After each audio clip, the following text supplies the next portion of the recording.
Who's going to read a Shakespeare now? Well, Shakespeare's not meant to be read either. It's a play. It's supposed to be watched. Yeah. No, but you read it, it's written. Yeah, but Shakespeare's intent was he never sat down and been like, oh, this would be a great read. Do read before.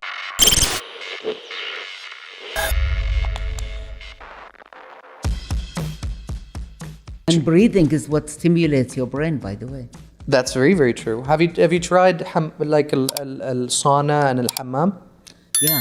The steam and stuff like that. That really helps me clear my sinuses. Oh, okay. And lungs. Your sinus, you know why, right? Exactly. It is what it is. It is what it is. We sign up for this life. Yeah. My God. But I really cut mine. Now the pack is almost 2.5 days.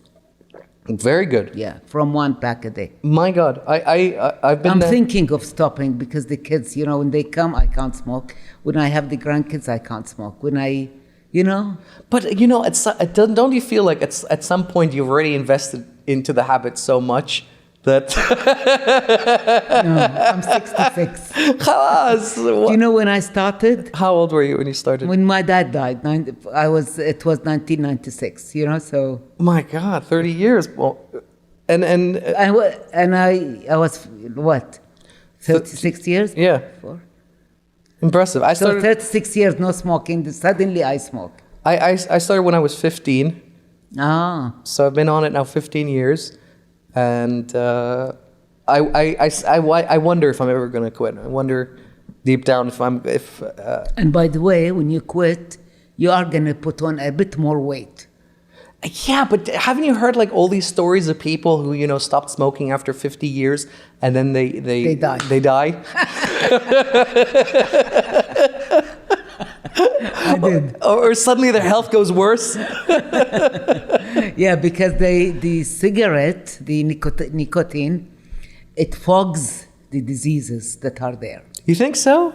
Yeah. You don't think it's keeping you together? No, so you have to, if you want to quit, sure. First you have to do a lot of exercise and like yoga and stuff like this, and then dropping at the same time, so your body actually clears the nicotine and all of the the toxins that comes with it, and then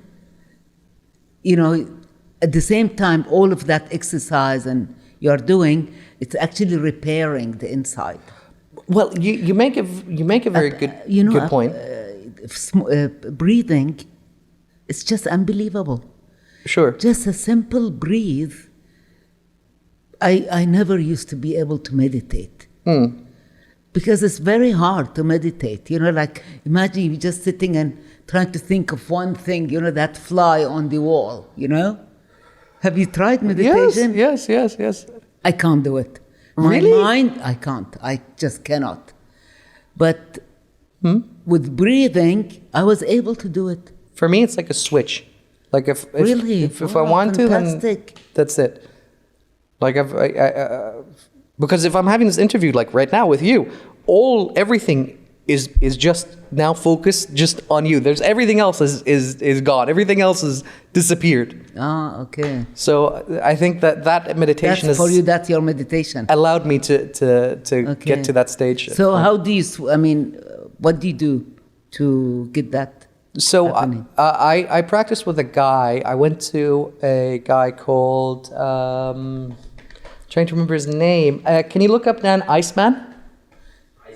Iceman. I forgot his name. And then just put Iceman Tumo, I guess? TUMOR? Yeah, that's Tum. Is he here? No. No, that's not him either. Put it Iceman breathing or Iceman yoga. That's him. Wim Hof. That's his name, the guy. So I went to. Where is he? In Iceland? He travels everywhere in the world. Okay. And this guy, I was in Amsterdam. I found him, and my friend told me about him. He's like, "No, you should go." Blah blah blah. And I was like, "I don't want to join a cult." And he's like, no, it's not religious, go, blah, blah, blah. I said, okay, yalla, njoba. It was 3 days, and it was the middle of winter in Amsterdam, and it was like -5, -10. And we do this breathing and meditation and yoga. And then he says, okay, get naked. And we're like, what? Because you are going to go for the dip. And he said, no, you can go with your underwear. And I said, okay, we're going to go for a hike. I said, a hike? He said, yeah. And it was like -5 or something like that.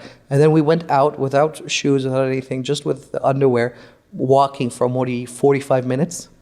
And then in the heat. In the cold. In the cold, yeah. And it was just like a mental and breathing challenge. And then we went to a river that was minus whatever. And then he was like, all right, we're going to get in now. And we're just going to stay in there for the next 20 minutes. And What?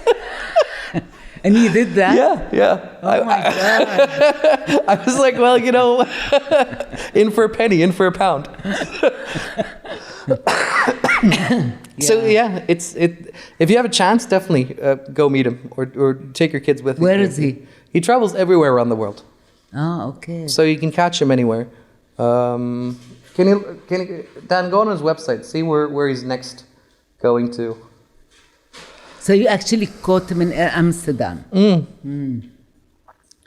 Wim Hof. Just type in WIM. His website is wimhof.com or something like that. There's a full documentary on him, I believe. Yeah. Wim Hof. Wim Hof. Okay. And where is he from? I think he's from Eastern Europe. Oh, I see. Yeah. Because these things, you think it's popular in Far East only. Well, what he practices is a type of meditation called Tumo, what they practice in Tibet. And he learned it in Tibet. And yeah, now he just goes everywhere around the world and teaches it. I think it's under academy or activities. Try one of the two. What about activities? It's okay. I'll look it up. Yeah. It's fun. There you go. Yeah. Ah, okay. All kinds of places. Oh, Frankfurt, Germany.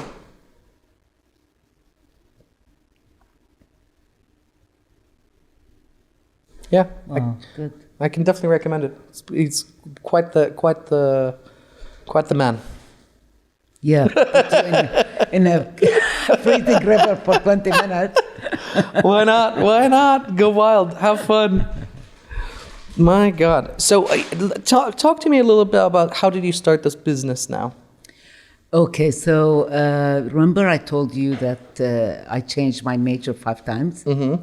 So the last one was in education, how people learn, how you grasp things, left and right of the brain and stuff like this. And then looking at me, when I read those theories and started to practice them as well, I thought, okay, so that's the reason I had to change my major 5 times. Because of, the way we are wired that, you could be fantastic in one thing and really ridiculous in something else. So I thought maybe that's the way to go, instead of having people at 40 changing their careers, why don't I start a business and advise students on what is the best for them to do, and then help them get there as well. So we do the whole process, see what they're good at, and then help them to get there. Okay. So that's how the whole thing started. I didn't want everybody to be having what I had, which is you get depressed if you do something that you don't really like. What happens to you? You want to go home and you're fulfilled. But you don't want to go home. Okay. And and you feel, oh, what a drag! I have to go again to work tomorrow.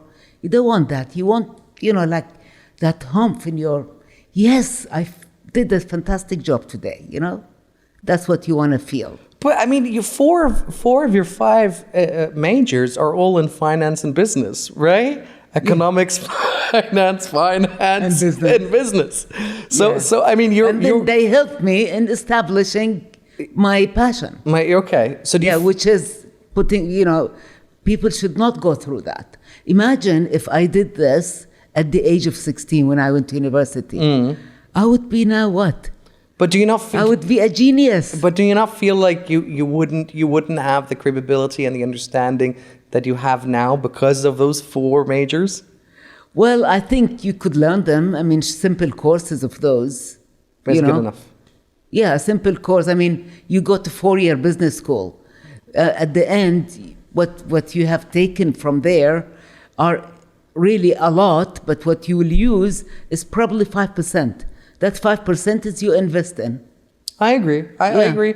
I mean, instead of spending 4 years. But I mean, okay, let me give you another example. a university needs to eat as well, though. Yeah, exactly. Yeah, but if they have the students who are actually matching their interest, the university will have more money, because everyone will be staying and studying. You don't have to push the student to go to the class. You don't have to have all this policing to know that he had actually gone there and done his work. You won't see any people cheating in the class as well, in their exams. Everything is going to change. You're talking about at university level or I'm talking about high school? University level, Okay. of course, because that's when you have to branch out, right? So at the moment, most of the universities spend a lot on policing, finding if you are going to the class or not. In the Middle East, you're talking about? Because No. in the UK, they don't care. They do care. What do you mean they don't care? Of course they do care. If you cheat, Maybe if you cheating. don't attend the class, 20% you are cut off. So you fail. So for I don't know if you haven't. Maybe you have been very diligent student. for me, the first 2 years, I studied in Westminster, not as a marketing for people going, but they do have very nice girls. First 2 years, I was on the ball. I was there, every class, and then I was just fed up, and I thought to myself, well, why the hell am I going to a class if Blackboard they have the video of the class? Well, I mean, and the seminar notes. If they know you are on Blackboard and watching, probably this is. And that's it. But you are still watching the. Of course, I have what to. I'm saying. Yeah, I have to still do the exams. So you don't have to be at the class, but you are in a class somewhere else. Yeah, but yeah. Well, yeah. They give you your own freedom to do, to listen to recorded lectures as well. That's why now they all have recorded lectures. Well, I remember speaking a little bit to my professor about this, and he mentioned that some of our students, they work part-time, they've got maybe a job, blah, blah, blah. So you don't want to discredit those people, Yeah, exactly. So that's fine. And he was telling me, obviously it's best if you're in location because you can ask questions. We want you to meet other students. These are opportunities for you, blah, blah, blah, blah, blah. But we're also happy if you just want to show up on Blackboard and do your course. Yeah. And that's how I did my third year, my final year. I think I went maybe twice to university in my final year. Yeah. Because I didn't see a point in it. I'd rather work part-time, do other stuff. Yeah, but you have to clock in and clock out. You have to log in. So that's very true. And they will know you have. Actually, they were even more open than that, from what I remember, and I might be wrong. But they only tracked if you watched the video. Right? They didn't even care if you showed up for the live thing. They cared more that you actually did whatever the course specifications was in it, right? And I spoke to my professor about this a little bit. And he said, listen, you cannot show up at all. And we don't particularly care. But when your exam comes and when your essay is due, right? And you don't score very well on it. We know you haven't been attending. It's very hard for you then to come to us. Yeah, exactly. And say, hey, you know what? Imagine if you had gone to something that you really, really care about. Sure. Like one of the students I sent, she really cares about, English literature. She writes and everything. And she would be in every class, every opportunity that, they bring in writers and stuff to talk to the writers. So this one, she was like an asset to the university. Who wouldn't love somebody who's like so totally into it? So knowing exactly what you are wired for is so important because it's actually going to give you a very happy life. And that's what I thought when I did the survey on LinkedIn. I don't know if it's still there or not. So I put 3 questions, okay? Very simple. And I said, this survey for anybody who is going to retire in the next 10 years. So what did you study? What did you do as a job? And what would you do after retirement, when you retire? So about 50% work in something other than what they studied. 76% want to open restaurants, cafe, or food business. No. Now, why didn't they go to Cordon Bleu, to study food business? But do you not think that? You tell me. I don't know. I think it's blessed are the ignorance. Blessed are the ignorant. Yeah. I think that when they would actually run a food business, they'd very quickly not like running a restaurant. You know what I mean? Yeah. Sometimes the fantasy of Yes, doing say something. now with Michelin stars and stuff like this, that's gonna take forever. Look at for all the someone coffee to shops get- here in Bahrain. How many of them are empty? None. Lots of them. Do you know the one, the Starbucks on Budaya Road this side, not Sure. the other side? Sure. I went to buy coffee and I thought I'll sit and see what messages I have on my phone. So I got the coffee, not a single table outside or out inside. But that's Starbucks, though. That's a big brand company. Oh, you're saying that the other cafe. Yeah, the small coffee shops. The guy who convinced his parents and his wife and everyone. I love this. It would be really hit. It's and gonna- everybody in Bahrain are gonna come and queue up. Exactly. And then 3 years on, and they're barely making payables. Yeah. Yeah, I heard a lot of people do close down because maybe they opened it because they're copying. Talk about copycats here as well, and that's a very important economic phenomena. Not everyone that opens something has this complete passion in that thing. Absolutely. Why do we have only few really good designers? You talk about Saint Laurent, Christian Dior, you talk about a few designers. Who else is really well known? Well, most of them are owned by one big company as well, by the way. Now. Yeah. Before it was owned by... Before they were independent. Because these guys had the passion for it and they survived, But fashion in a larger scale is a very interesting animal because, Chanel, Dior, Armani, Burberry, all of those league, they're making money, of course, but they're not for the super wealthy.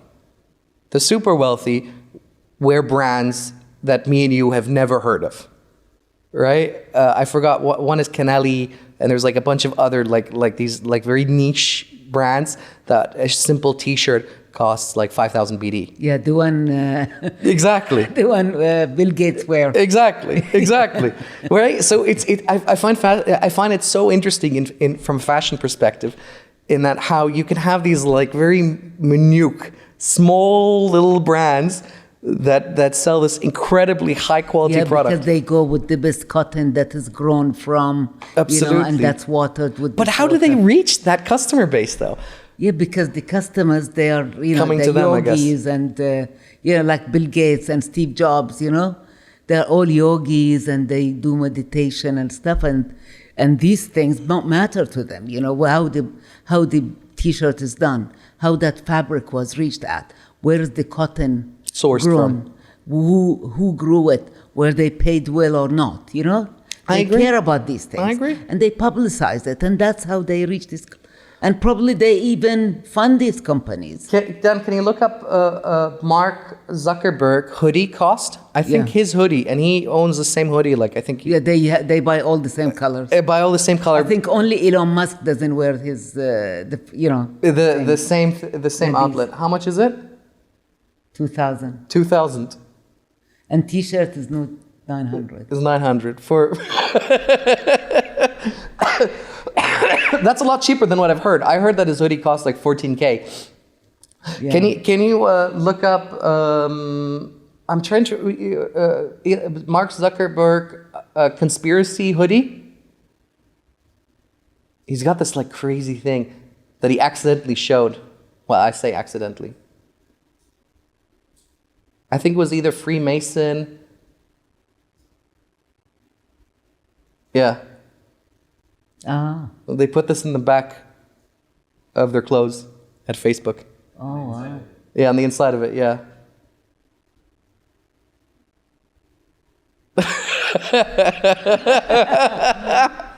That's scary, right? That's cool, isn't it? Yeah, I don't know. That a company goes to that like niche. They put their symbolism and the ideology in the back. I always might make my own clothes as well. Do you? Yeah, I mean, some of the things of obviously you have to buy, like, something like this, and really nice pants. You've got to, but most of my clothes I have them designed and make myself. Oh wow! Because what is out there that suits an old woman who wants to be very comfortable? Oh come on! Don't say that. A 66-year-old woman who wants to be very comfortable. She doesn't want cotton that will give her allergies and stuff like this. You have to do it yourself. Do you think there's... And you don't want to pay $2,000 for it. For a shirt Yeah. or hoodie. Do you think there's a business in that? There is. I mean, like the tailor I go to, I gave him something maybe 2 months ago, and he still tells me, oh, Muharram, oh, schools, oh, Eid, oh, whatever. Like he has so many, because people go to tailors here for the school uniforms, for Muharram, for black clothes, and then they go for if they're traveling, for example. So there is a lot for Eid. They all stitch clothes. That's very interesting. There's a huge business for that. But I don't know if I can succeed in that. No, it's a very dirty industry, and I mean, from our perspective, we do mostly B2B. We're not interested in B2C. I think we've only done it a handful of times because there was a good friend or whatever that we did then a suit for them or a dress for them. But in generally, no. If you come to me with a 1 or 2 piece, hey, can you make a shirt? Hey, can you do this? If we get somebody for whatever reason coming through the front door, we show them the exit and we say, hey, buddy, sorry. I mean, just imagine the world. Everybody loving what they do. Have you seen that? Yeah, but do you not think that people have this fantasy and notion that they know what they want, but in reality they're... No, they wouldn't know, no. But that's why you check... Sure. You do the test for them. Sure. The test it's in disguise. They're not asking you, do you like apples or bananas? There are certain questions that are asked in the test. Of course, I'm not specialized in that. Sure. My daughter is. That along with other answers, they will lead to knowing whether you are a right side or a left side of your brain. So you believe in the testing brain? process? Yeah, of course. The psychometric test is... Because psychometric was done in the 80s and 90s, where it was very popular, and then it kind of fell out of popularity in the recent years. Again, we don't have to talk about this. We don't want to have it on camera. I don't know if it fell in popularity, because we still have students. Not everybody does it. What I'm saying, in a very modern, way, if you think you could really classify people based on their abilities and put them in the right person for the right study, for the right job, for the right, then you are going to have no depression. Imagine who's going to lose. Well, you say that, but I will play devil's advocate here. I can pinpoint you 2 different people. One is a guy called Dirty Jobs, who goes around and interviews people who do jobs that no normal person would actively choose. Sewage cleaner, roadkill. But he must be needing money. I'm not talking about... See, there is a need and there is a need. But all the people he has on the show who interview say, hey, you know what? I didn't want to do this job, but actually, I'm outside all day. I have to clean animals who are dead, but who cares? I'm happy. Yeah. So And probably he didn't study and he didn't have a job. I mean, how many people are like him? Exactly. But this is the question, right? I mean, I'll send you over the show. It really fascinated me about the amount of people you'd have on camera, and they being like construction workers, all kinds of gigs where you would think, oh God, they must be really unhappy. And they're like, no, at least someone's sitting in an office. I look at like right now in the US and the UK, students, I think university is right now around 60% women and 40% men. Men are leaving universities in swarms. They're going back to blue-collar jobs. Yeah. Electrician, plumbers, Trades. welders, trade schools. Yeah, trade schools are important. And some people are only actually good with trades. There's that too. You don't have to be at a university. You just have to know a skill as well. But it's also because of money. And do you know what they call them in New Zealand? They call them pipe doctors. Yeah, see, I like that. This is the sewage people. Yeah. They each one of them has a name. They don't really. It's not downgraded job. No, I mean, an office worker in London earns about 80K by the time he's near retirement.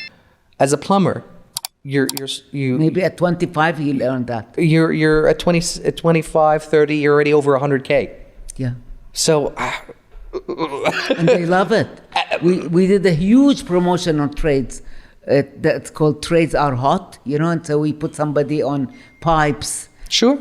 Sure. And pipes means, when you go ski, in the water, what is it called? The water. Yes, surfing. Surfing. So that's pipes, right? And he's a pipe. So Alex is doing his pipes properly, I like it. Something like that. I like it. So you actually, studying is not, I don't mean just the academic, anything.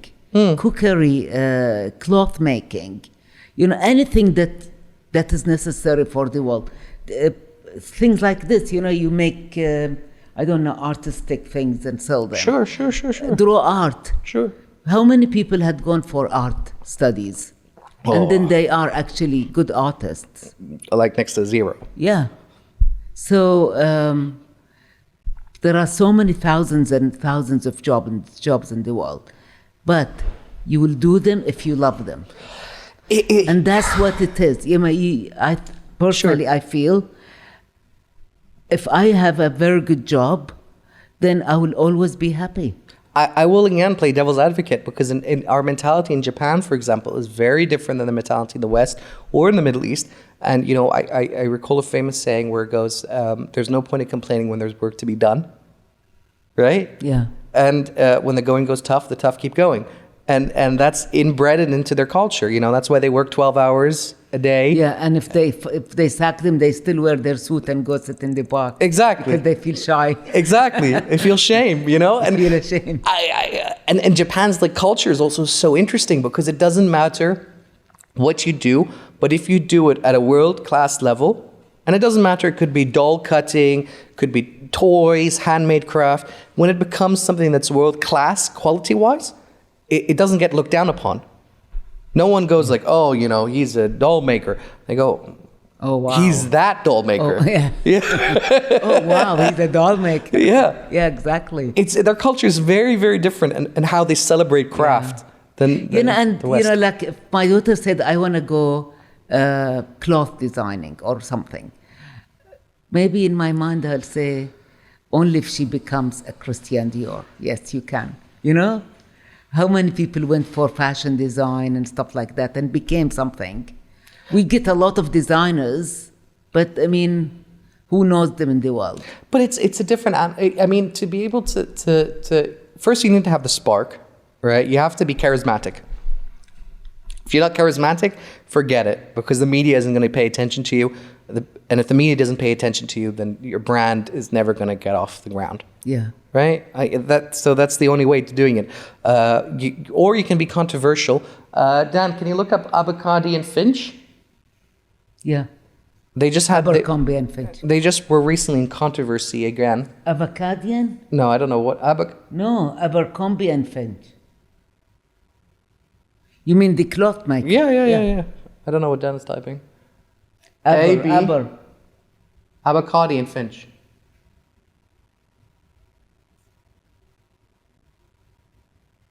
No. How you spell it? Type in fashion. And then Abby, A-B-Y. Abby, C-O-D. And then Finch. Abby, Cody, and Finch. Well, I don't know how to spell it either. You mean Abercrombie and Finch? Yeah. Aber, A-B-E-R, C-O-M-B-I. Abercrombie and Finch, yeah. There we go, I think. These guys? Yeah, they were just recently in a controversy. Can you type in then controversy? So they were in two controversies. Both of them, I believe, planned out because they're a very, very smart company. One where they said we don't sell clothing to fat people, but they had like triple XL clothing. And then when asked about it, they said, oh, this is for athletes, not for fat people. And then recently, they just had a new controversy just today or yesterday. Can you go on Google Images? Where I think they took a plus size model. Oh my God. Is that the one? Probably. Yeah, can you open it? Yeah. So they do make for fat people. Now they did it, and then they posted it, and I think they immediately removed it. Can you open that image on the left, the first one? Left. No, it's same in the same bracket. Yeah, that one there. Jesus Christ. Where's her t-shirt? She's not wearing anything. No? She doesn't need to. The fat is hiding everything. That's a good thing when you're this fat. By the way, that's a fashion. You make a good point. As a fashion brand, what are they selling? Yeah. Tattoos? Yeah, that's not but that's nothing to do with fat. Oh, maybe they're showing the pants. For the guy? Yeah, probably. Yeah. Very strange, huh? Yeah, and for the girl, she's also wearing jeans. I guess, I mean, that you can see anything about Jeans, the girl. shorts. Or something, yeah. But yeah, so they recently, they put this ad out, and I think they immediately had to remove it.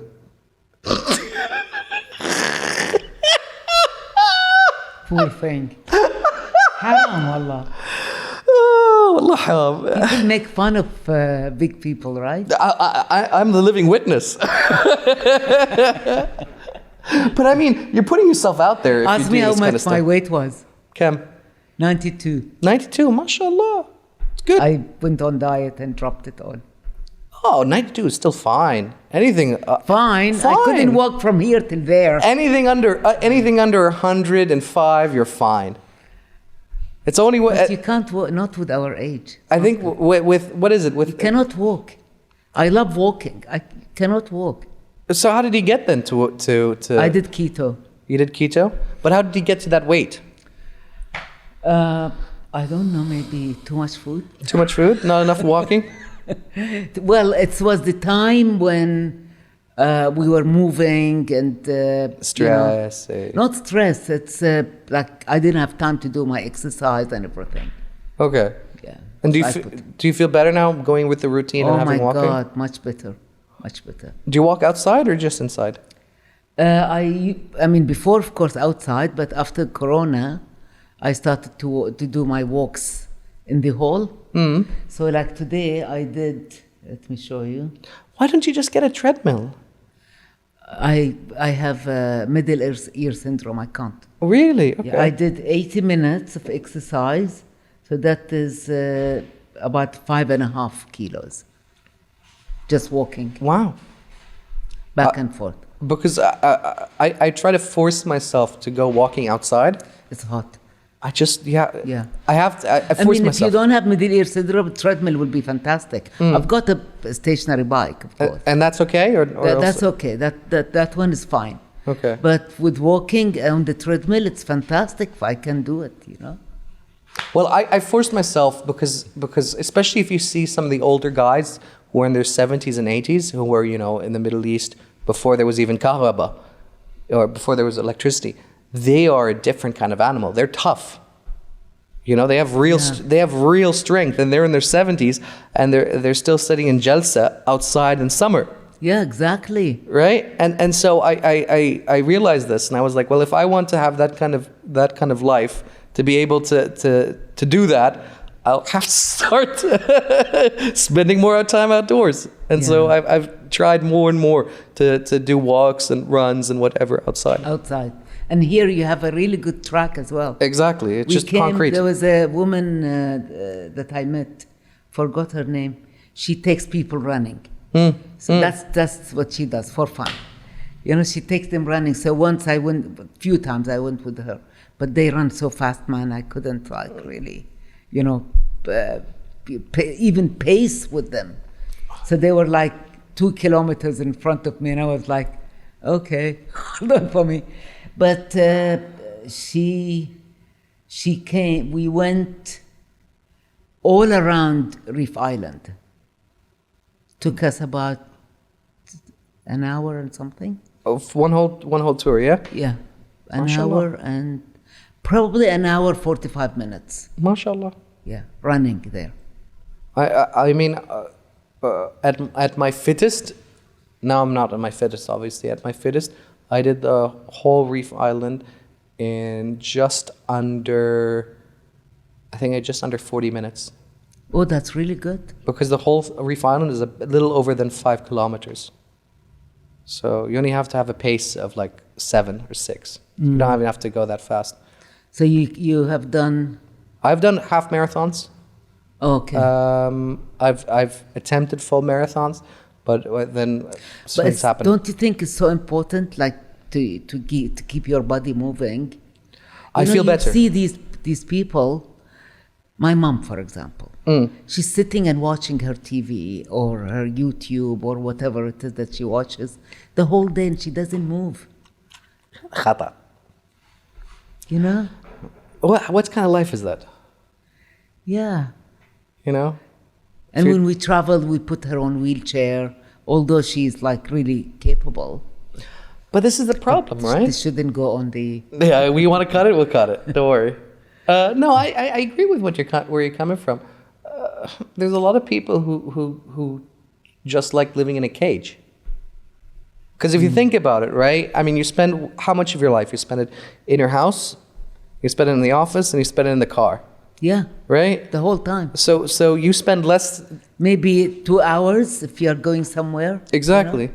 So I remember reading a statistic somewhere that people born after 1950 have spent more than 90% of their entire life indoors, which scares me. It doesn't feel natural, you know what I mean? It feels khata somehow.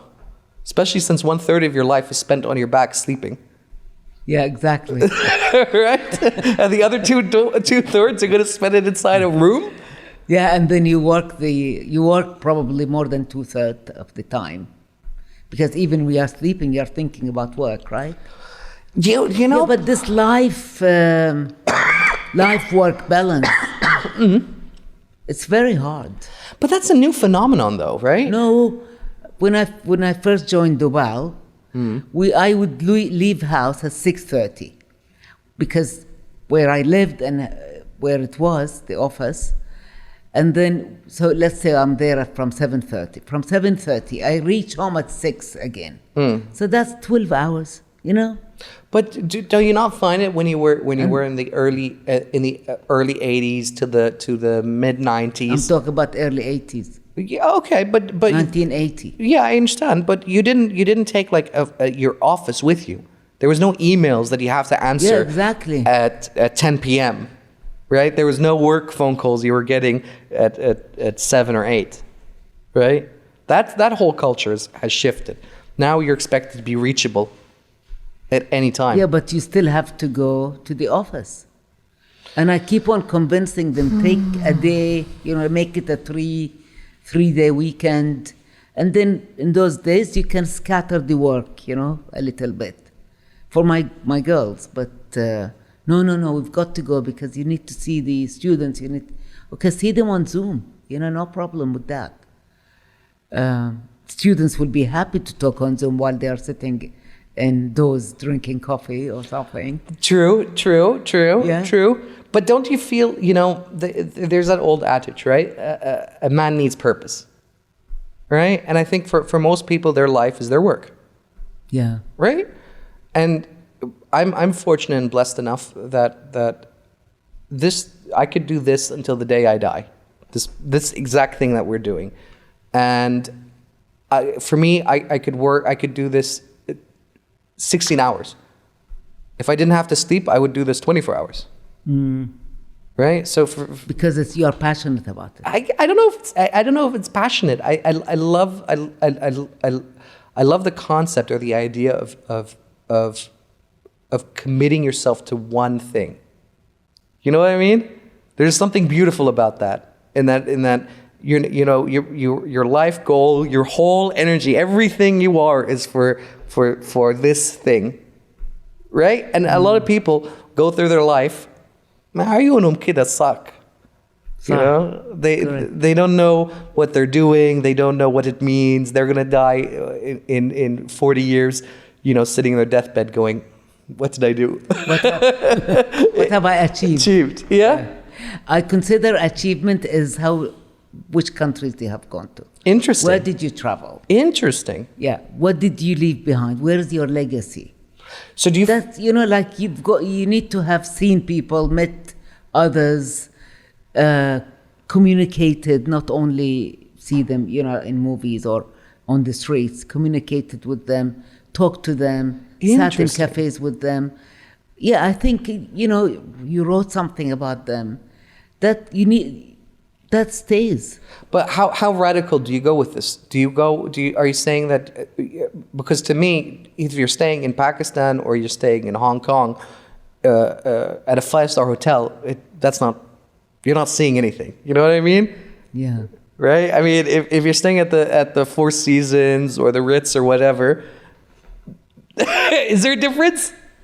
There's no difference, and you won't see. Maybe probably if you are on the beach, you might talk to someone there. Yeah. But you need to. Like when I went to Finland, for example, I found one of my friends. She has somebody in Finland, so I told her, "Can I meet her?" and something. And I took some small gift. Then we went out together, and she showed me all the places in Finland and where I could have gone with a touring company, but I'd rather do it this way. Because, the locals, they know more about what is there, what's in the culture, which restaurant is really good, Yes. things like that. Now, for example, when we go on these trips that the companies in Bahrain do, you do it with a tour company, and they're the ones who take you around, So it's not really as, for me, authentic as meeting the locals. I have an uncle, or cousin rather said, he's a programmer, but he doesn't have a traditional home. He has a van house. He turned a van into a home, and he's traveling all over the world with this van.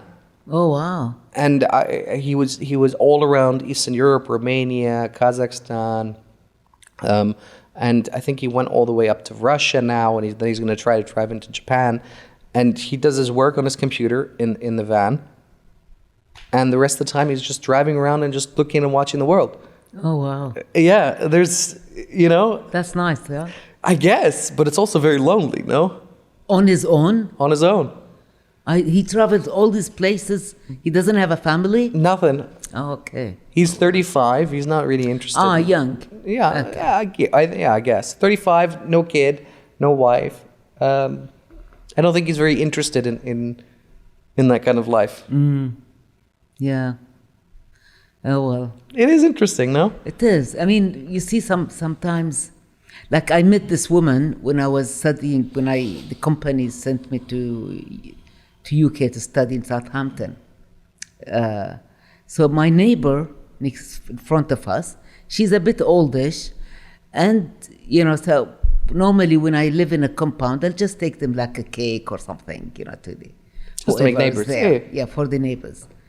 And then so anyway, we kept, because I had my son as well. He was little Jihad, And so she said, "Oh, I'm going to supermarket if you want to come. There's a big supermarket." She drives. Then we became really good friends over the 3 years.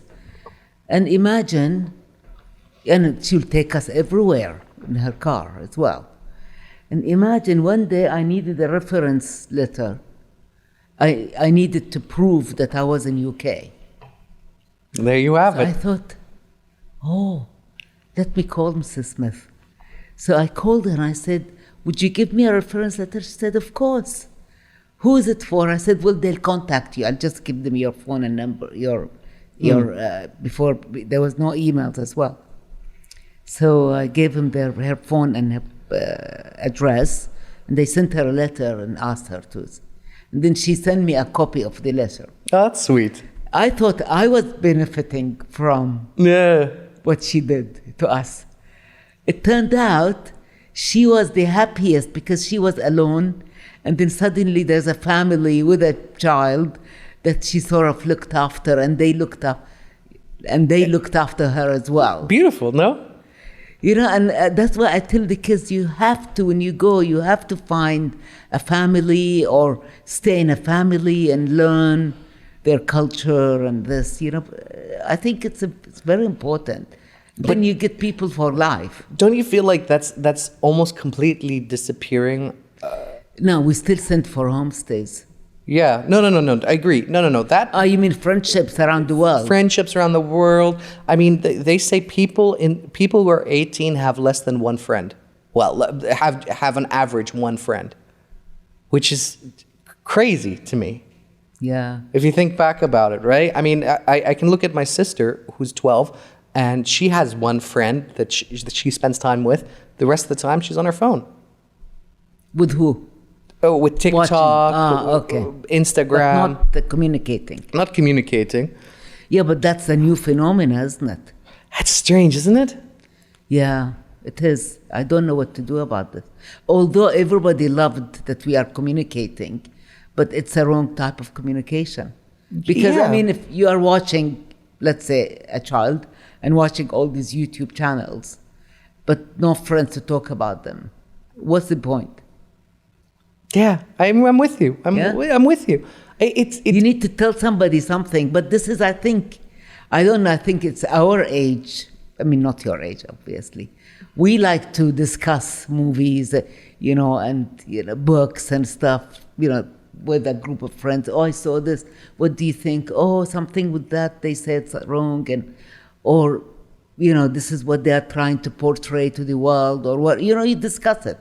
But with kids nowadays, they just watch it and that's it. Well, we've had people on the show who said to me in private afterwards, this is the first time I talked to somebody without looking at my phone for maybe a year, and it shocks me every time. Yeah, for me, if I go somewhere, I keep my phone in the bag. Yeah, I mean, with my friends, we have a rule that all phones on the restaurant has to be put on the table and put to the side.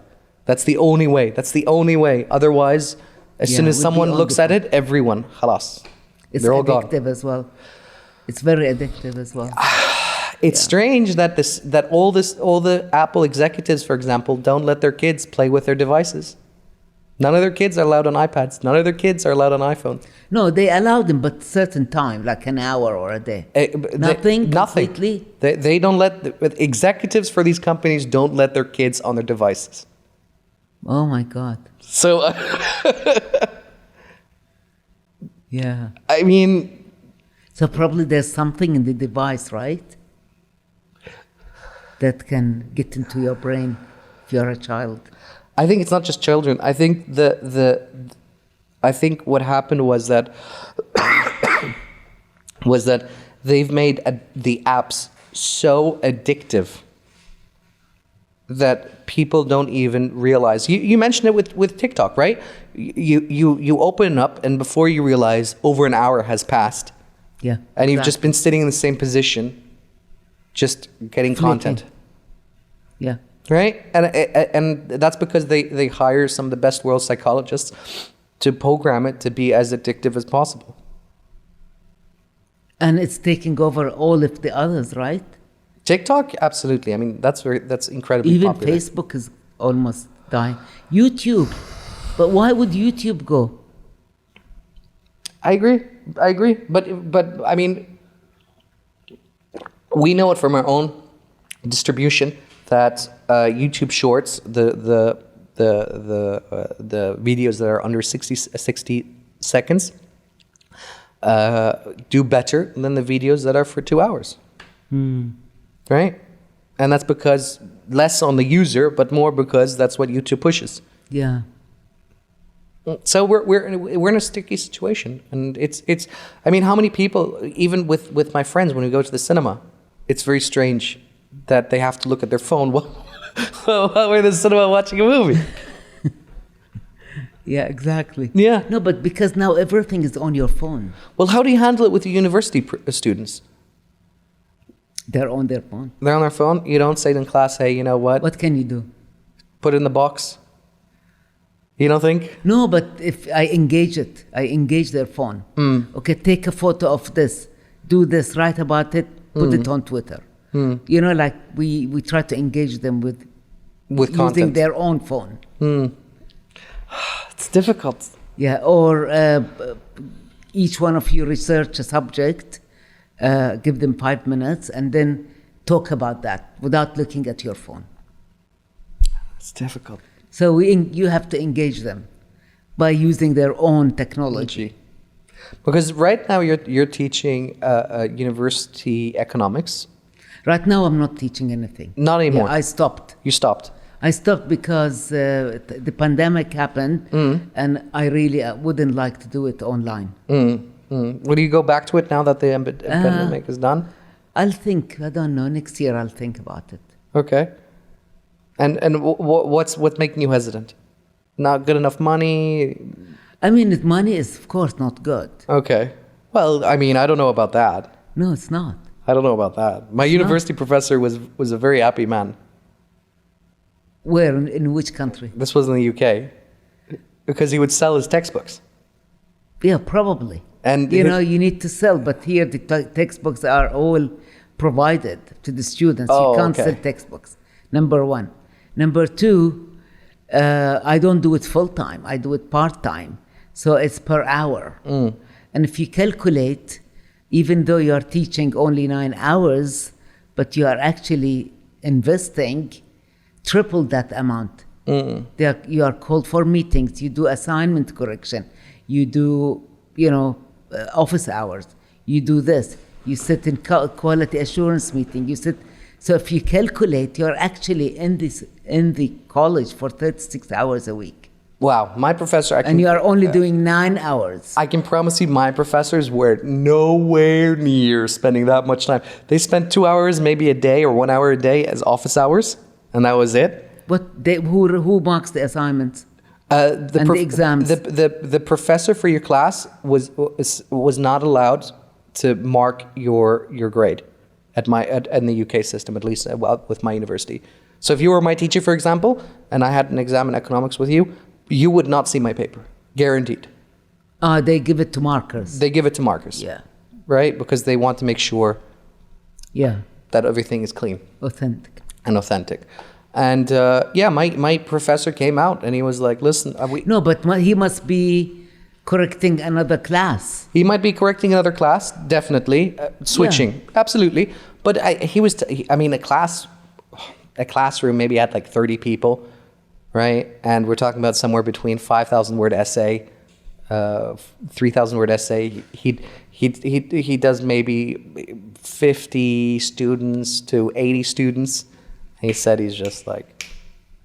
Yeah, but it does take time. Yeah, I mean, for him, he told me it was very fast, obviously, but it was also different curriculum.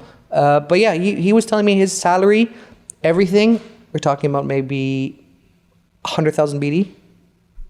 A year? A year. In UK, which university? Westminster, and he was selling his own textbook. And I remember first day of lecture, he would come out and he would say, this is the textbook.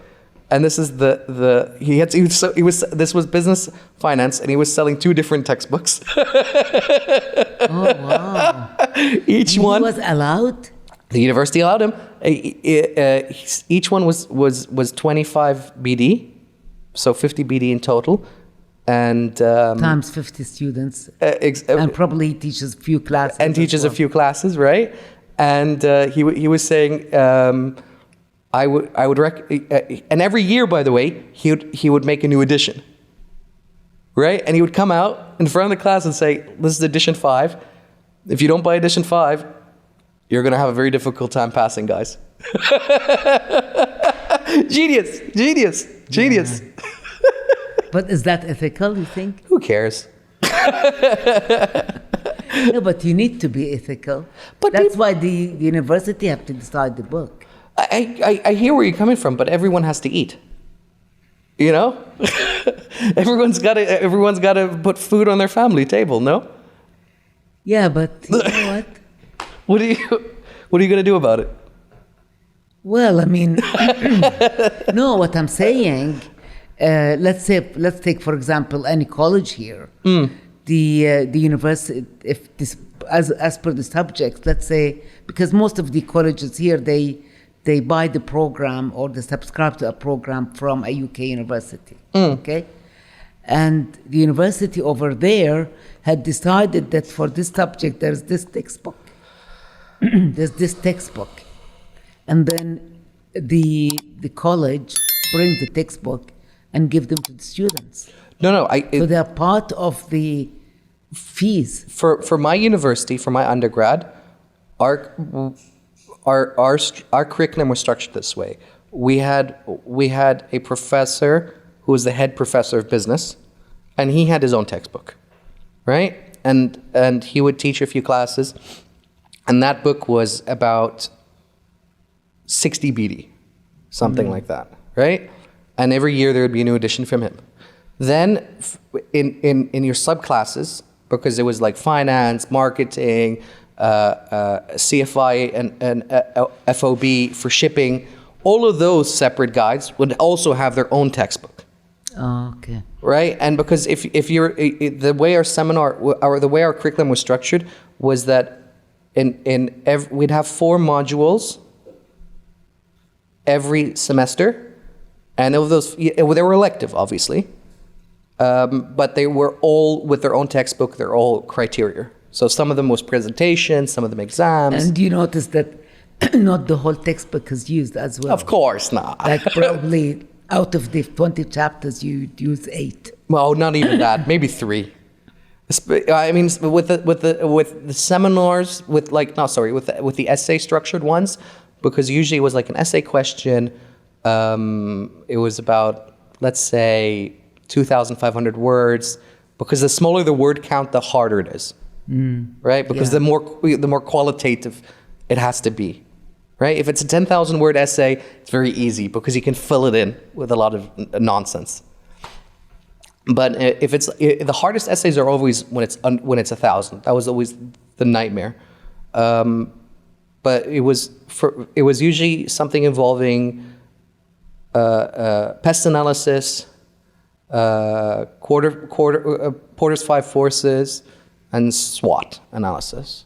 That was generally the thing that he had to incorporate into the question, do a structure, okay. And then you would get marked down. So if you use and it was really, really important, at least for our curriculum and our university, it was really, really important on your etal, your quotation, your references. Okay. That they really cared more about that as your final mark than anything else. So if you use online sources, they would grade you down heavily. You have to read them from the library. You have to go to the library, and they want you. So even if you found the same exact source as a library book, but you found it on a PDF version on the computer, they would still mark you down if you used a PDF version from the computer. They were really pushing you to go to the library to open up textbooks. Yeah. So. But I don't think they'll do it now. This was 2018, I guess. I don't know. No, 2016, sorry. Okay. Yeah. Yeah. Now, it's, of course, everything became online. I mean, the teaching became online. Well, believe it or not, one of my papers, I remembered speaking to my professor afterwards, and he said to me, "Listen, Hamid, your work is great for real world application, it's terrible for academia. And I was like, the same expression I had, like you just had. And I was like, what did that mean? He said, listen, it's not academic enough. This is fine if you're doing it in a business world, blah, blah, blah. But we're in an academic setting. So yeah, because universities are very rigorous, and they even want even the words that you write should not be layman words. Mm-hmm. It should be very academic, structured. Not the structure, even the word itself. You can't use fast and furious words. You have to use algorithmic. Like something like really long And complex words to describe something that you could say it in one word. Well, we got marked down if we used the word I.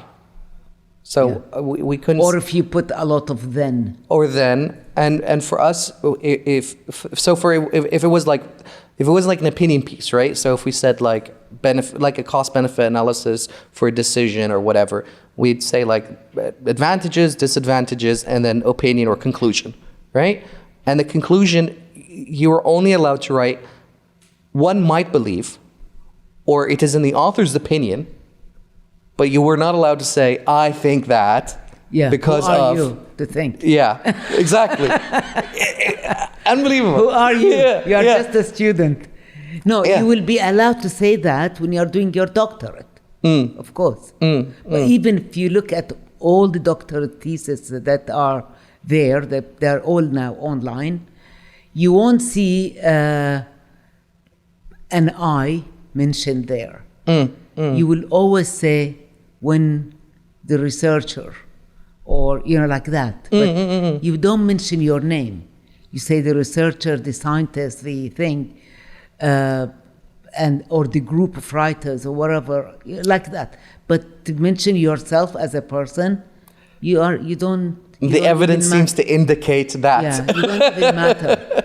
Yeah. In the academia, one person doesn't matter. That's why you need to have a lot of references when you are doing your thesis, a lot of them. Sometimes it's over 150 references. And you would have read them as well. And sometimes you read one of the books that you have referenced, or one of the studies that you have referenced, and then within the study, you look at the references, and then you go there as well, and you read that. And then you see, and the branching, how the beehive works. It works like that in the study itself. Because you will be taking one study and then going through one thing from that study, finding a reference there that talks about it, going through that, and then again and again, and then you have to say according to this person who was mentioned in this essay or mentioned in that study by this person. I think Benjamin et al. The result that he did in his study were not really appropriate according to that formula or that conclusion. Whatever. Yeah. No, I totally agree with you. I mean, it's really fascinating in how academia structures its analysis. That's why I feel academia will always be there. You think so? Yeah. I mean, there will be a lot of these short colleges that will give you snippets of information that will allow you to function in life. But to be able to really give back, you will need. Well, you're also a writer. Don't you feel that the level of writing from a historical humanitarian perspective has gone down? Yeah, that has gone down. Right? Yeah. The complexity. Now there is, for example, National Geographic. Open the first National Geographic that was, find a very old copy. And look at National Geographic now. Totally different. At the moment they focus on pictures, and you look at the picture and then there will be like 2 or 3 lines about them. They won't go deep into that country and what happened to that bird, where it came from, and the way they used to describe it before, National Geographic. Even that changed, which is like a pity, really. There's a really good magazine. It's called I think it's called Foreign Affairs. Dan, can you double check that for me? Foreign affairs. Yeah, I think it's called Foreign Affairs. They've been published since 1914, and I recently, for fun, it's a very conservative, U.S.-centered politics magazine. Very, very good. Most of the writers are former politicians, Okay. or current politicians. They get like where they write under pseudonyms, and it gives you really an inside look of what the U.S. governors and principalities think about. Right? It's kind of like you get an insight from behind the curtain. Into the politics of things. The first publication of this magazine, I could be wrong, was around 1914, which was just the beginning of the First World War. It's fascinating to read from a perspective of it's currently happening. You know, because you're already reading it from the future. You know who won, who lost. You know the results of the war. But then they wouldn't know. Exactly. And from their perspective, and the level of writing and the English, it's not the same. It's almost not the same language. It's unbelievable. Yeah, different, totally. Because now people don't want to hear a long Sentence structure. Yeah. I mean, they want something really fast, to read it. I'm in a readers group called Bahrain Readers Group. And it's so many branches. We have English literature, we have Arabic literature, we have, like now we are reading Blink for Malcolm Gladwell. So we have the... I know Martin Gladwell. Yeah. Are you enjoying it? Yeah, I read before this, just a repeat for the group. And so we have fiction, non-fiction as well, and we have the weekly reading. And the books are good but who's going to read a Shakespeare now? Well, Shakespeare's not meant to be read either. It's a play. It's supposed to be watched. Yeah. No, but you read it, it's written. Yeah, but Shakespeare's intent was he never sat down and been like, oh, this would be a great read. People do read before. No, but it was always Jane Austen's books. Sure, Jane Austen's. Yeah, I mean, but if Mark you read Twain. Exactly, if you read them, each word is like 4 syllables. Read the new books. War and Peace. Yeah, War and Peace, for example. Yeah, who was the author again for War? Dostoevsky. Dostoevsky, yeah, with some Russian name. I forgot his name now. The Prince. By who wrote The Prince, Dan? We had this conversation last time. It was not Dante. It was The Prince book. Niccolo Machiavelli, of course. Nicola, we didn't read this one yet. You've never read Machiavellian, The Prince? I should? It's amazing. Okay. I'll put it on my to read. So this book was written around the 15th century. It gives you an insight of political structures. That's why I didn't read it. So I'm not into politics. But it talks about it from an aspect of principalities. And the reason why this book is even published, it was banned for a very, very long time because it's such a powerful book. It talks about Machiavellian practices, how rulership works. So it's philosophical. Not so much. It's more like it's almost like how to do book for being a prince. Okay. Right? It's like almost like a step-by-step guide. And the reason that this book was published was that one of the time the governors falsely sentenced him and made his life difficult. And so to get revenge, he publicized all these that's why it's called Machiavellian techniques. Okay. Of how the state uses to mess around. Sounds interesting. It's used in business from the last 80 years. Wow. Can you type in Machiavellian business practices?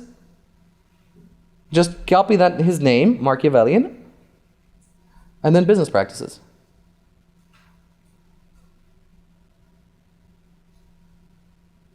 See? Then, oh wow.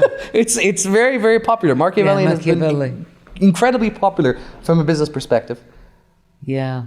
It's very draconic, though. Oh wow. Yeah.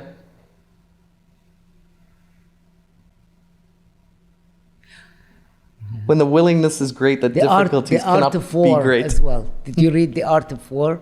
The Art of War is by Tan Su, also a fantastic book. Yeah, it's really good. Who's your favorite author at the moment? My favorite author, Najib Mahfoud. Oh, I don't know him. Not a clue. Because you don't read Arabic probably. Nope. Yeah. So what is he about? What does he talk about? Najib Mahfoud was almost going to be killed. Well, which Arabic authors get Yeah, a lot of them almost get killed. because he wrote a book, أولاد حارتنا, and it's about God.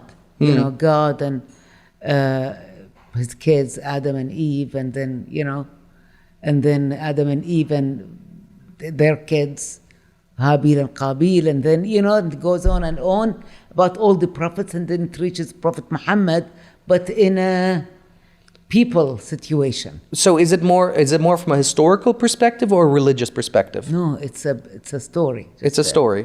So it's fictional or non-fiction? Well, it's supposed to be fiction, but it's Okay. about, it's Okay. as if it's an atheist. I mean, you saw what okay. happened to Salman Rushdie, right? Yeah. I was about to bring him up, but I wasn't sure if you were comfortable talking about him.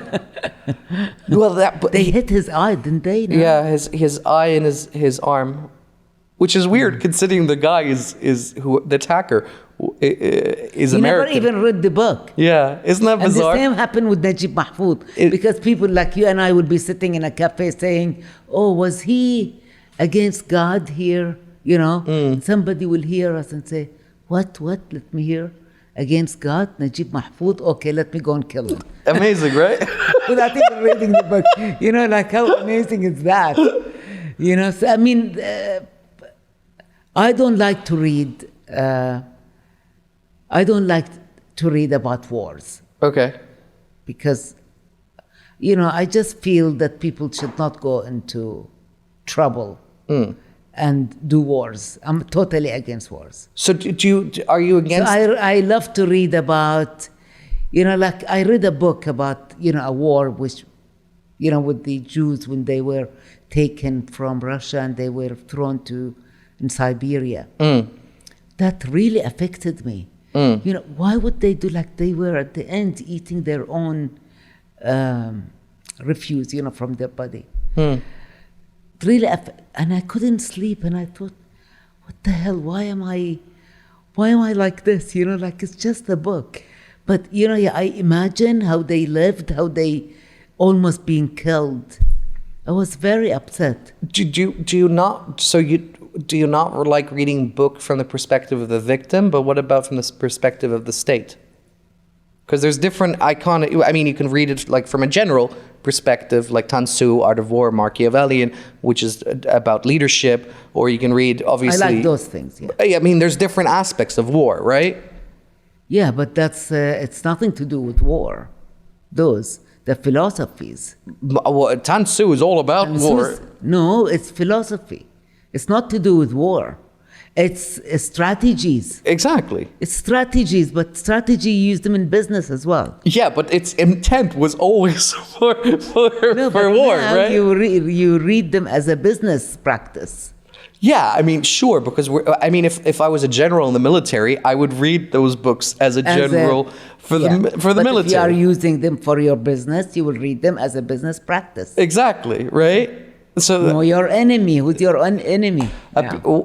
when you're close, appear far. When you're far, appear close. Exactly. Yeah. So you actually transform those to making your life easier. Yeah, I agree. So you don't. So you're not. I love to read Malcolm Gladwell's book. He simplifies economic for me. The econometric. His other books, Malcolm Gladwell, the Freakonomics and all of these, they're really good because it makes you want to read economics. So I advise kids who don't like economics, okay, read that. It's really nice, it puts you in the mood to understanding. How the macro scale of economics Yes. works. No, I agree. There's another really good book. Dan, type in Black Swan.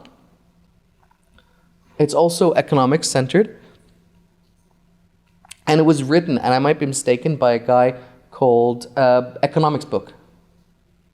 Yeah, I was thinking it's a movie. There is a movie as well. The Black Swan. There you go. It was written by a guy who was named internally or in the industry as Mr. Doom or Dr. Doom, because he predicted the financial crisis in 2008. Oh, wow. Long before it Nassim Taleb, I heard about this guy. happened. Yeah. I actually attended a talk, a TED Talk. See how small for is the Nassim world? Taleb. Yeah. See.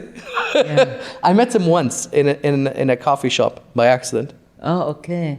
He's Pakistani, I think, no? I don't know if he's Pakistani. Can you look up where he's from? I thought he was Iranian. Or he definitely studied in America. That's 100%.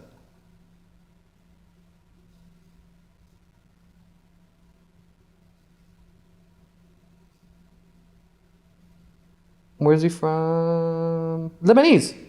Oh, Lebanese. He's an option trader. Oh, wow. Are you Oh, big? that's his fooled by randomness. Are you big into options? No, you don't care about it, or you never looked into it. Never looked into it. Yeah, to me, options is the worst. Of the worst. But a lot of people now are going into options and going into like A lot of the stocks and younger generations. generation are going into like bitcoins trading and stuff like this and mining as well. Bitcoin is very different than options, right? Because with options, you're saying that X good is going to be placed at X price at X date, And right? then you lose. And then you lose, exactly. So yeah, so I don't know. Options to me is the worst of the worst. If you are into shares, you know Salik in Dubai, I've heard of them, yeah. they're selling. It's in it was a government, now it's going to be a company. They're privatizing it and they're selling shares for it. This is my personal opinion when it comes to economic freedom. I think that the general layman should only invest in index funds. Don't touch stocks. Don't go into trading. 90-something% of traders don't beat alpha. Buy the S&P 500, the Dow Jones, buy FTSE 100 or the German DAX, and that's it. That's it. Just take your salary every month, take a little bit out of it, and then don't look at it. The average return of the S&P 500 is 11%. 11% a year. You're not gonna. Hardly any trader can promise you more than 11%, right? Unless you're talking about big money, then you can go into pools and all kinds of other stuff, and those guys make about 20 to 25%. Yeah, mostly. Yeah, but that's you're a very different animal. There's one financial firm. They've been having a record for 40 years straight of having an average return of just over 40%. But I mean, can you trust that they will do in your own benefit? Well, I don't know what sense that you question that. What sense are you asking that question? What I'm saying, you are investing in all of these funds, okay? And then the bubble happens and everything bursts and you lose all your money. Do you? Because if you don't sell. No, because if the company falls. Not if you're buying an S&P or the Dow J. Because what is the Dow J? The Dow J is you're buying a percentage of every company that is on the Wall Street, right? Know, but still. So as long as you're not selling it, you're not losing it. What happened in 2008? Sure, but it's recovered, right? So if you would have the most people that made money were the people who bought Who bought it? who bought it down, right? There's a famous quote, right? Whenever there's a war, investors come running. Because property drops down, and then that's when they snatch up, Yeah. right? But you don't think that properties is the best investment? It's the worst investment. How? Second worst. The worst is cars, then comes property. No, not property for yourself. Like investment in property. Building, yeah. If you're in the West, it's a good investment because of the tax rebates. If you're not in the West, if you're like Asia has also high taxes, but if you're in the Middle East, there's no real tax benefits to it, so it doesn't make financial sense. Now, if you're telling to me, hey, you know what, I want to buy... So you don't think that Palms and all of these companies and the new one, Neom or something in Saudi, they're not going to make money? It's not about making money, it's about what your return is on that investment. Yeah, there won't be return, you think? No, I mean, it depends on what scale you're operating on. If you're telling me, hey, Hamid, do you think I should buy a share in this project that they're building and then they're going to sell? Great. If you're saying, hey, Hamid, I want to buy this apartment and then hopefully in 20 years I'll be able to sell it at a profit, I'll tell you, get the hell out of here. Because do the math, right? If it takes you 25 years, 20 roughly years to be profitable from this building or apartment, that means your average return is 5%. Taking into consider an inflation, which is about an average of 2 to 3, that leaves with your true returns of 2. Now consider your costs associated with owning the property. Yeah. How much are you left with your profits? 0. Right? Yeah. The land will increase, but the building itself will But who cares if deteriorate? But who cares if the land increase is at a rough margin of 5%, right?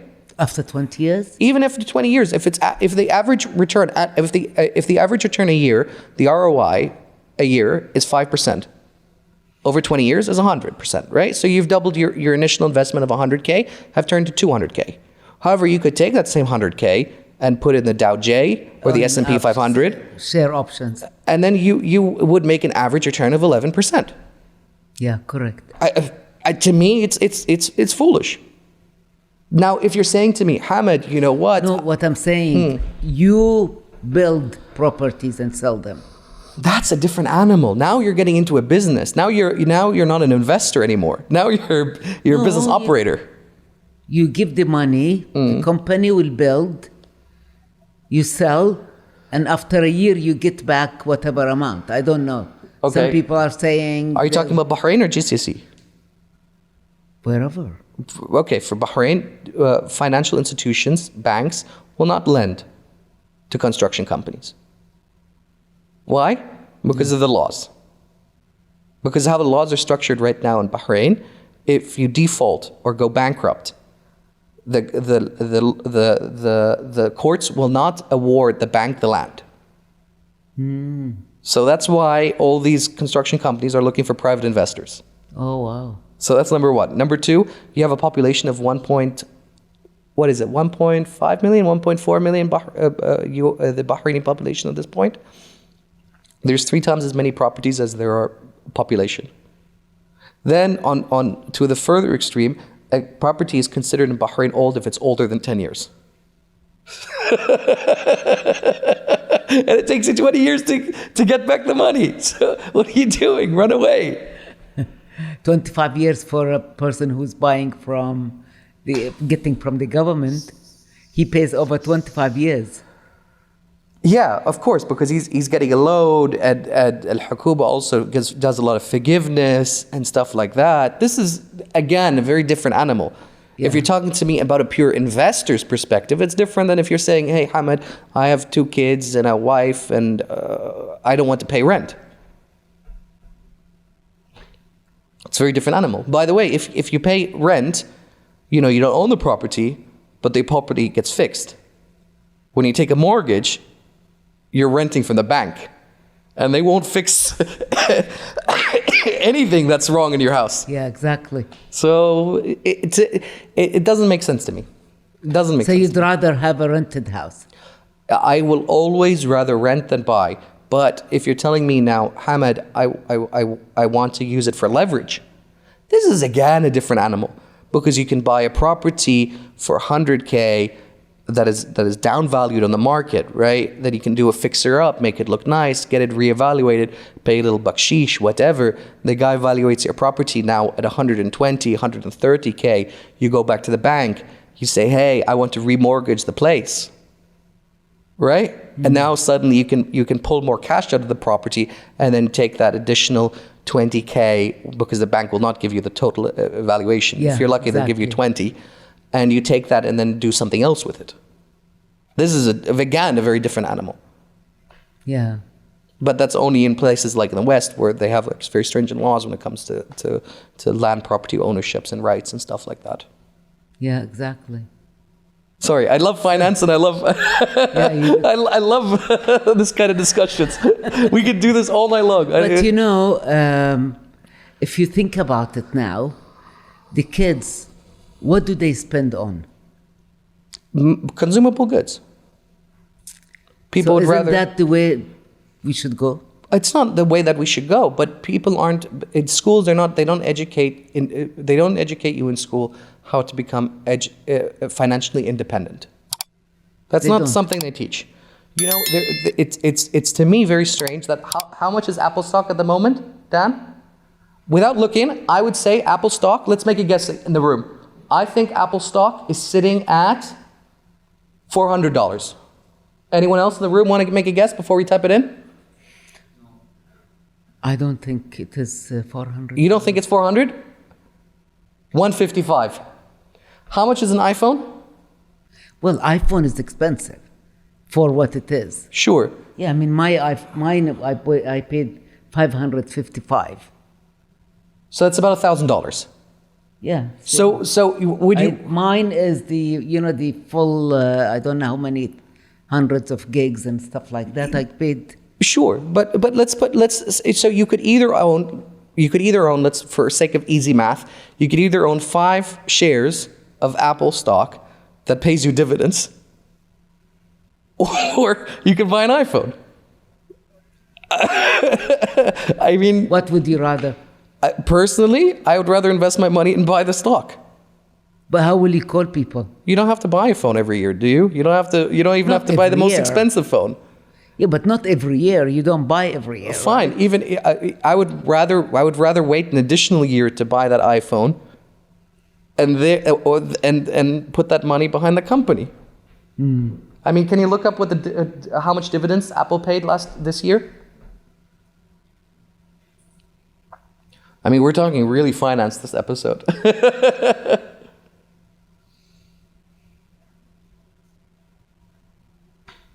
30 a share, basically. So 30 pence a share, which is So four shares every dollar. Yeah, so it's about 0 point something percent.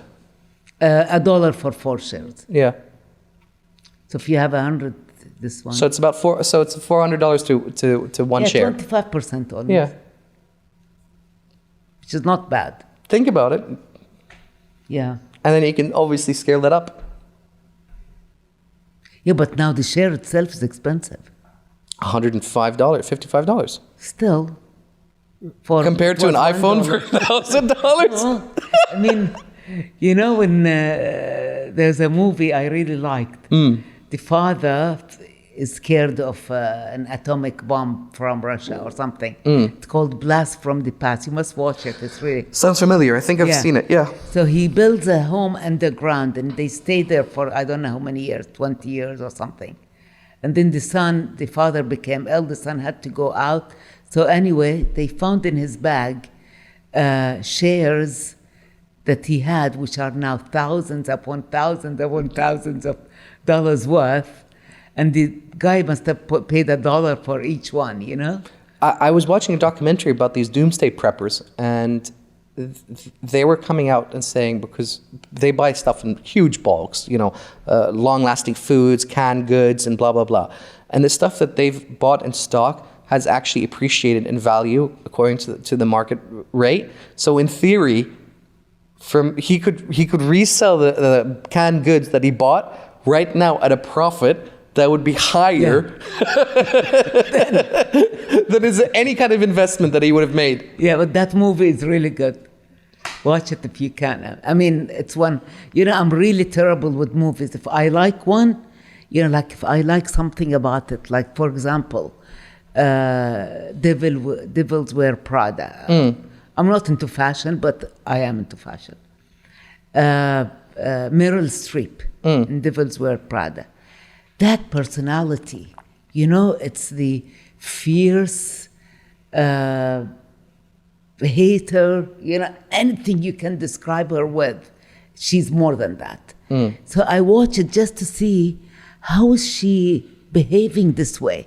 I can't understand.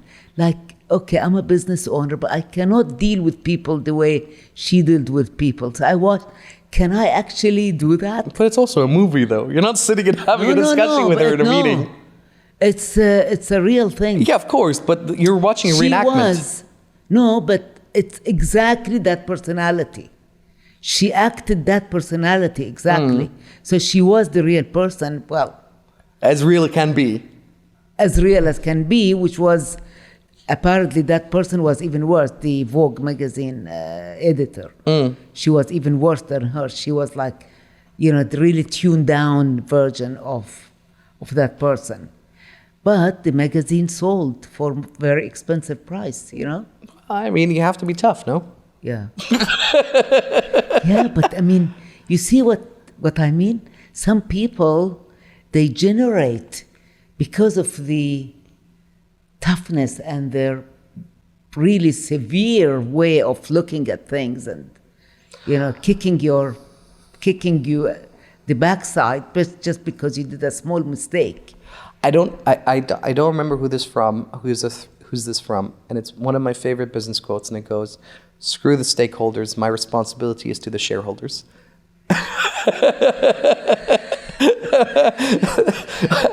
I love that. Kicking you both ways. Exactly. Yeah. And there's truth to that, I feel. Yeah. 7 o'clock. Let me find you the mat. Danny. Yeah. Can you find the yoga mat? If we could all collaborate, the whole world, all these 7 billion people, elevated, we could. I don't know. But I'm saying I don't know because can you look up then IQ level decreasing? It's not.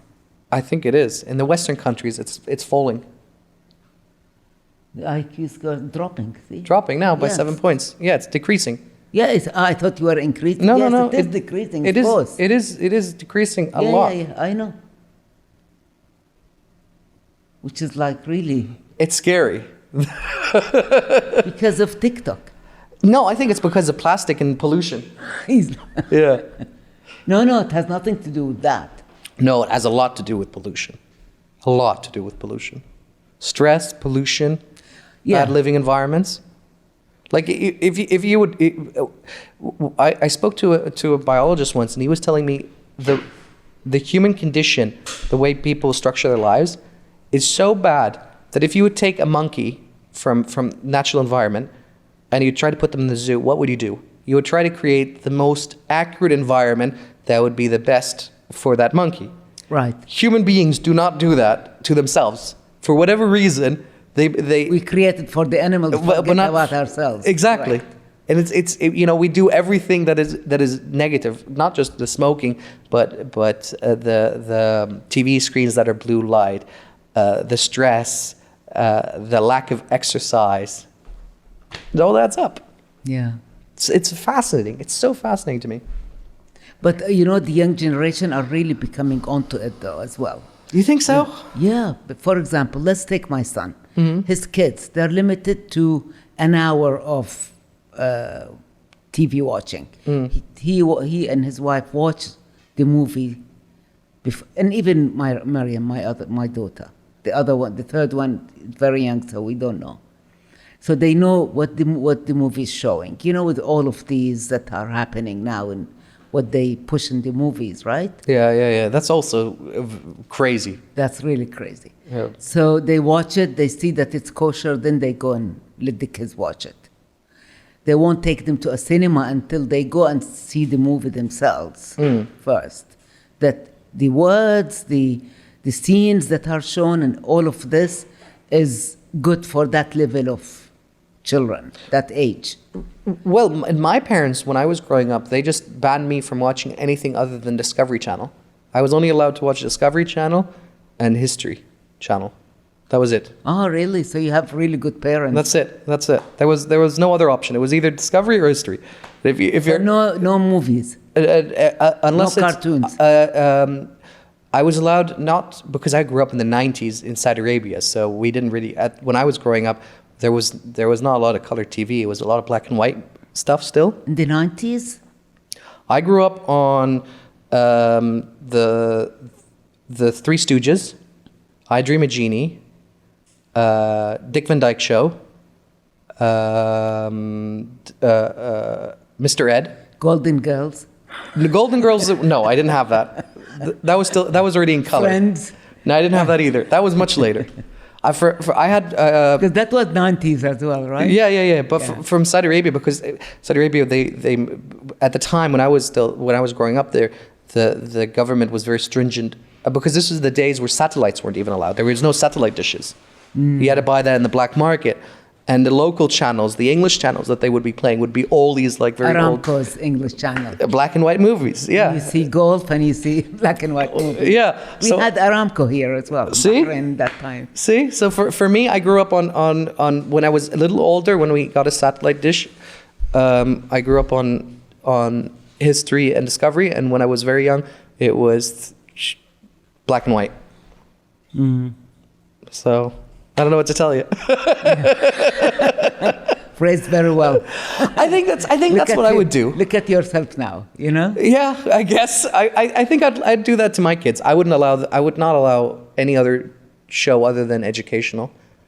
I think there's nothing wrong with Peppa that. Pig. No. Peppa Pig is good. No, Why? no, Because it's no. a pig? No, I wouldn't talk down to kids. I would just have them just watch, whatever's on the Discovery Channel.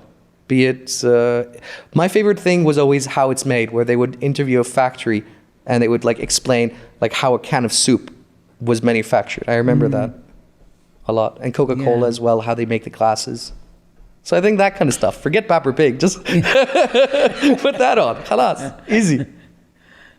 No. Yeah, that's good.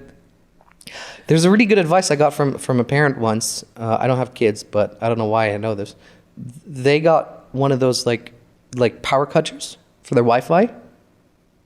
So after 8 p.m., It switches up. it switches off. So no Wi-Fi. And he said it's so much more easier because there's no more fighting with the kids.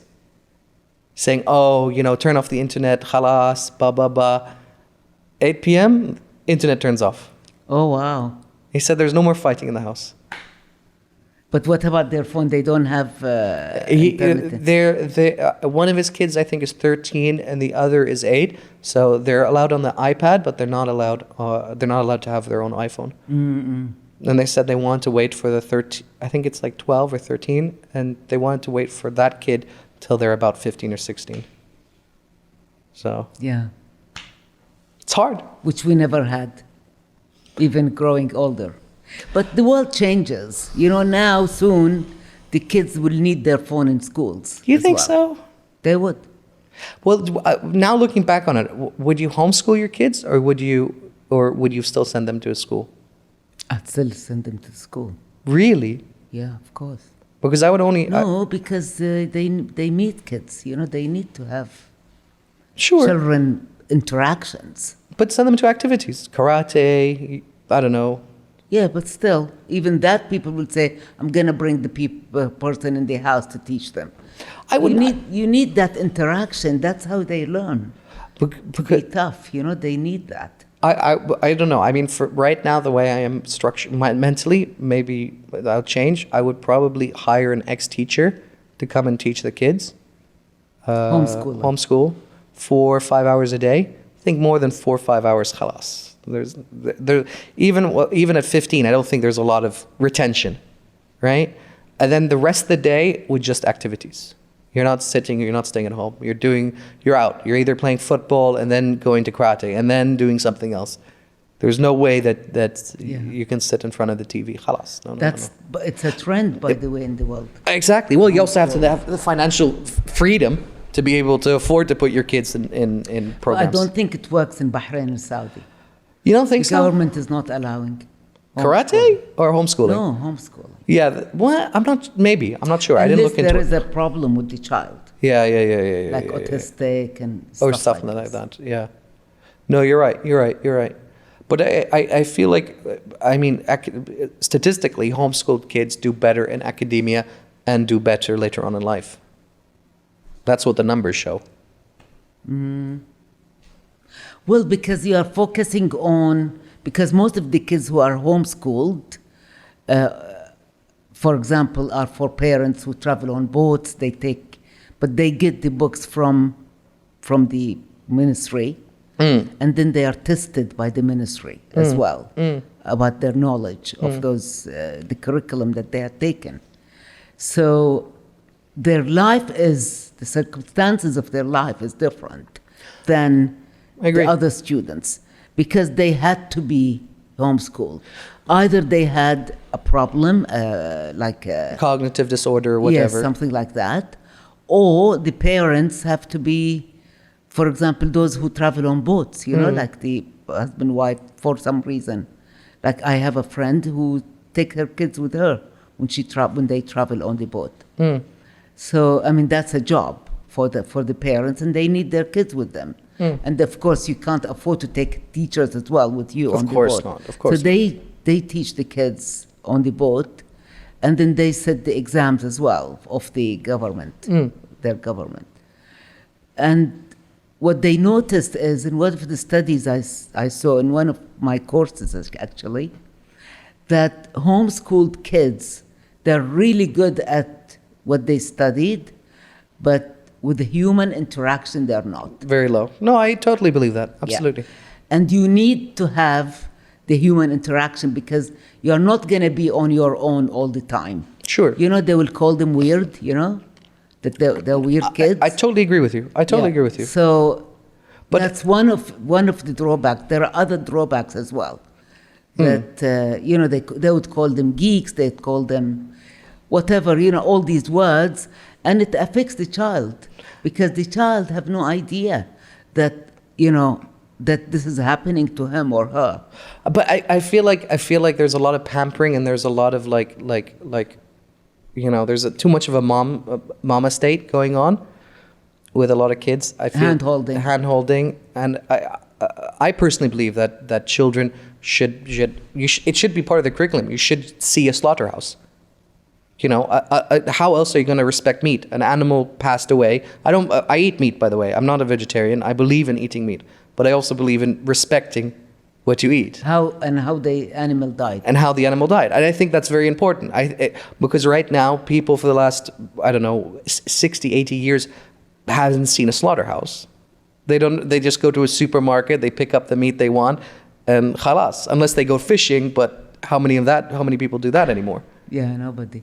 Exactly, right? So I feel like that needs to be put into the curriculum. People need to understand, hey, you know what, this cow, goat, whatever. And also there's a lot of other stuff. I mean, for example, in my days, in the 60s, we used to be taught stitching, cooking, things, crafts. Art was big at that time. And I'm talking about the 60s. Nowadays in school, do they teach all these things? No. So my kids or whoever, like all the children, they can't even put a thread in the needle and sew a shirt. And sew a button. So my daughter threw a shirt, I said, "What's wrong with the shirt?" She said, "A button is missing." I said, "Okay, stitch the button." She said, "I don't know how to stitch a button." Of course, my fault. But No, I understand. The school taught me how to do it. But they changed the whole curriculum. My mom, if you take her to the forest, because she's from Germany, she can name you plants. She can name you plants. And she said, I was taught this in school. I know what plants to eat, what not. Yeah, they take them, even mushrooms. There's a book that we studied about mushrooms. Exactly. Yeah. And you know which mushroom you can pick from the forest, you know? Yeah. Think about That it. would be edible or not. Can our kids do it now? No. here? Oh, gone. Oh, gone. Yeah. What I really liked about also education in the West compared to us, the students will stand. I mean, it's really amazing. Every morning when the students go to classroom, they have something called show and tell, okay? So the child will bring, I don't know, his rabbit, and he'll say, this is my rabbit, his name's Tommy, this is what I feed them and wherever, and that's how I clean him, and this is what I do. And he's encouraged to do few things here. One, to have an hobby. Animal, clean the animal, do whatever stuff. Plus, the most important, communicate that knowledge to the kids around. Let's say there are 30 kids in the classroom. They all now know what you need to do if you have a rabbit. Then it grows even further than that. They say, okay, we have a lot of people from Pakistan, Afghanistan, I don't know, Bahrain, Iran. Let's see what their families used to do. So I just sort of had, some Arabic clothing, a basket woven here. I just Sure. What do you have it? So I gave it to my daughter. She took it to school and she was telling them, say, okay, let your mom come and show us. So I went and I had an Arabic dish dash as well. So the kids wore the dish dash and the girls wore the Arabic clothes, took photos. What were you eating? How was your money? And they were asking interesting questions. Sure, absolutely. So this thing we don't have. You go to the class, you listen to the teacher, and you go out. It's a one-way thing. Communication. There is no. Okay. I get where you're coming from. You need that I talk and you answer, and then you talk and I answer, and like a dialogue. We don't have dialogues in our schools, and that's very important, I feel. No, I'm with you. Yeah. I mean, the only dialogue you really get is at university when you have to present. And then most people haven't done any kind of presenting in 18 years. Exactly, and there they learn it. Also, what I really liked as well, in one of the years, they don't study anything. Oh, okay. What happens? You are giving a task. This is going to be your research for the year. They will have some subjects, but not really. Their marks at the end of the year is based on this research. So each one of them was going to take, let's say one of them is going to do something about the environment, one thing about some type of tree that used to grow in that area. Anything, and then they will research it, and then they will submit an essay at the end of the year. Okay, so what happens here? You're learning about something not from a teacher, on your own. You are able to write. You are seeing a library and talking to professors, companies, whoever about this thing. And you are submitting a full research that is going to be marked. Sure. What happens when you go to university? The first thing Sure. What the first thing every teacher is going to ask us? You have an assignment, right? Yeah. Where's your essays due at this date, or your presentation? Yeah. Where can we do it? Because we haven't been taught to do an assignment. It is weird. I distinctly remember for the first, I think, 4 or 5 months in my university, all they taught me was how to write. Which I was like, well, why was this the standard for the last 18 years of my life? Why am I now learning how to properly structure arguments and sentiments? Why is this like behind a paywall? See, I mean, this is like what I really don't understand. We have all these teachers in the school, okay? Each one of them follows exactly the same rhythm. Over there, every teacher they have their own way of teaching. You get into the classroom, they distribute you according to your ability. You are the one who knows whatever media by watching, this one by hearing, this one by like interacting. So they have these groups. So you have a discussion going on here. People on a computer over there. People writing and drawing or something. So that's the classroom. There isn't students sitting on one side and the teacher on the other side just giving them information. 30 kids in one room, and then good luck. So it's that, ability to tell what each student is good at, that's the teacher's... Well, don't you feel like, but this is my problem with education in general, in the world. I feel like education is just memorization. No, it's only for us. Even in Europe and even... Analysis is what, because you don't need to memorize anymore.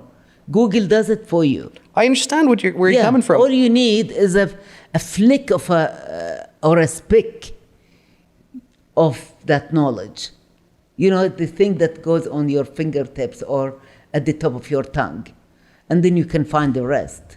Okay? I agree with you. I completely agree with you. But what I'm saying is that my GCSEs in the was UK... all about memorization. memorization. What's the difference between a hill and a mountain? In biology, what's a cell membrane? What's the powerhouse of a cell? This is it was useless information, Yeah. What's the difference between a continent and a landmass? That kind of stuff. But I'm with you. I agree with you. I think modern education should be about analysis. It should all be about analysis. And actually, that's how it stays with you. I agree. You learn something, you go to the mangroves, and you see how the mangroves grew. What lives there. You see all of that in front of you, and that's how, that thing, you will remember it for the rest of your life. No, I agree with you. I totally agree with you. They take them to it's not a forest, it's a whole island that's conserved, under conservation. Yeah. No electricity, no phones, nothing works. You have to walk. You have to do these walks and, take photos of the picture of the trees, different types of hills and stuff like this. And then you sleep in cabins. You make your own food, in groups, of course, for a whole week. How much will that give you? The interactions between you and the student, that's one. Plus the knowledge about why is this place conserved. Special, yeah. But if it's conserved, do you really want people to go there? Over here we have conservation. No, because you need to learn why is it conserved. You need to see what kind of plants are there. Why we can't cut any tree from there. We can't take the shrubs out and stuff like this. No, we're on the same page here. I totally agree with you. There's a of course. That's my husband. Go for it. Yep, that's Milton right in the middle. One on YouTube about their debate. Yeah. Very interesting. Thomas Sowell started as a communist. He started as a communist. It was a communist even in Milton Friedman's class. And then he worked for the State Department of Labor. And then he realized that the institution creates an existence of itself. Meaning that if you work in HR, you find reasons why you need HR. If you work in marketing, you find reasons why you need marketing in the company, right? Right. And so that's what turned him off from communism. He said, well, this people always find an excuse why it needs to exist if you're inside of a mechanism of it. It's a self-fulfilling prophecy. It's fantastic. It's really, really interesting. So about privatization of schools. Yes, really interesting. That's really, really huge in the West. Because a lot of the schools went private. Mm-hmm. So is it for the money went private, or did it go private for the money, or did it go private because it's going to give better results? Milton Friedman would argue that it goes because of better results. And it did. And it did. And there were another, I forgot the name of the schools in New York. They were called not state schools, not public schools, not private schools. I forgot the name of them, but somebody in the comments will put it in.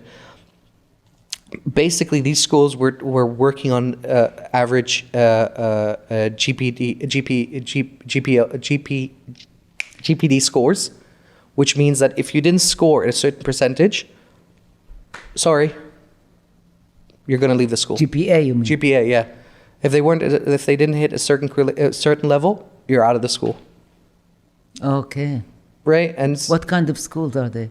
can you look it up, Dan? Type in Thomas Sowell in schools. He talks about it a lot.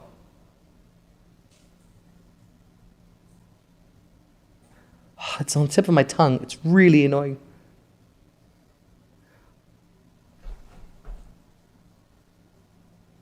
What are they? Charter schools. That's what they're called. Charter? Charter schools. Charter. Mm-hmm. Charter schools. Mm-hmm. I didn't hear about charter schools. Charter schools, for people who are audio listeners, charter schools are schools that are publicly funded but operated by independent groups. The name comes from contract or charter that a group gets to operate a school. Charter schools don't have to follow the same regulations from states, municipalities, school districts, or traditional public schools. Okay, so people rent out these schools and run the education there. Basically, yeah. But they mainly Only in US. But they mainly focused on students who wouldn't have necessarily the finances, or the parents So wouldn't it's have the still money. publicly funded but privately run. Exactly. And so so you have to be an invite only, but you don't pay to be part of it. It's totally by your academic performance. Academics. Mm. So he makes a big point of it, saying that impoverished students. So is he saying, is it good or bad? He's saying it's good. He's saying this is the best opportunity for people who don't have the economic means, or just simply stuck in poverty. This is their golden light, or their golden way out of it. To push them out. And he makes a really interesting point. But, I mean, don't you feel that education itself can pull you out of poverty? Depends on the institute, no?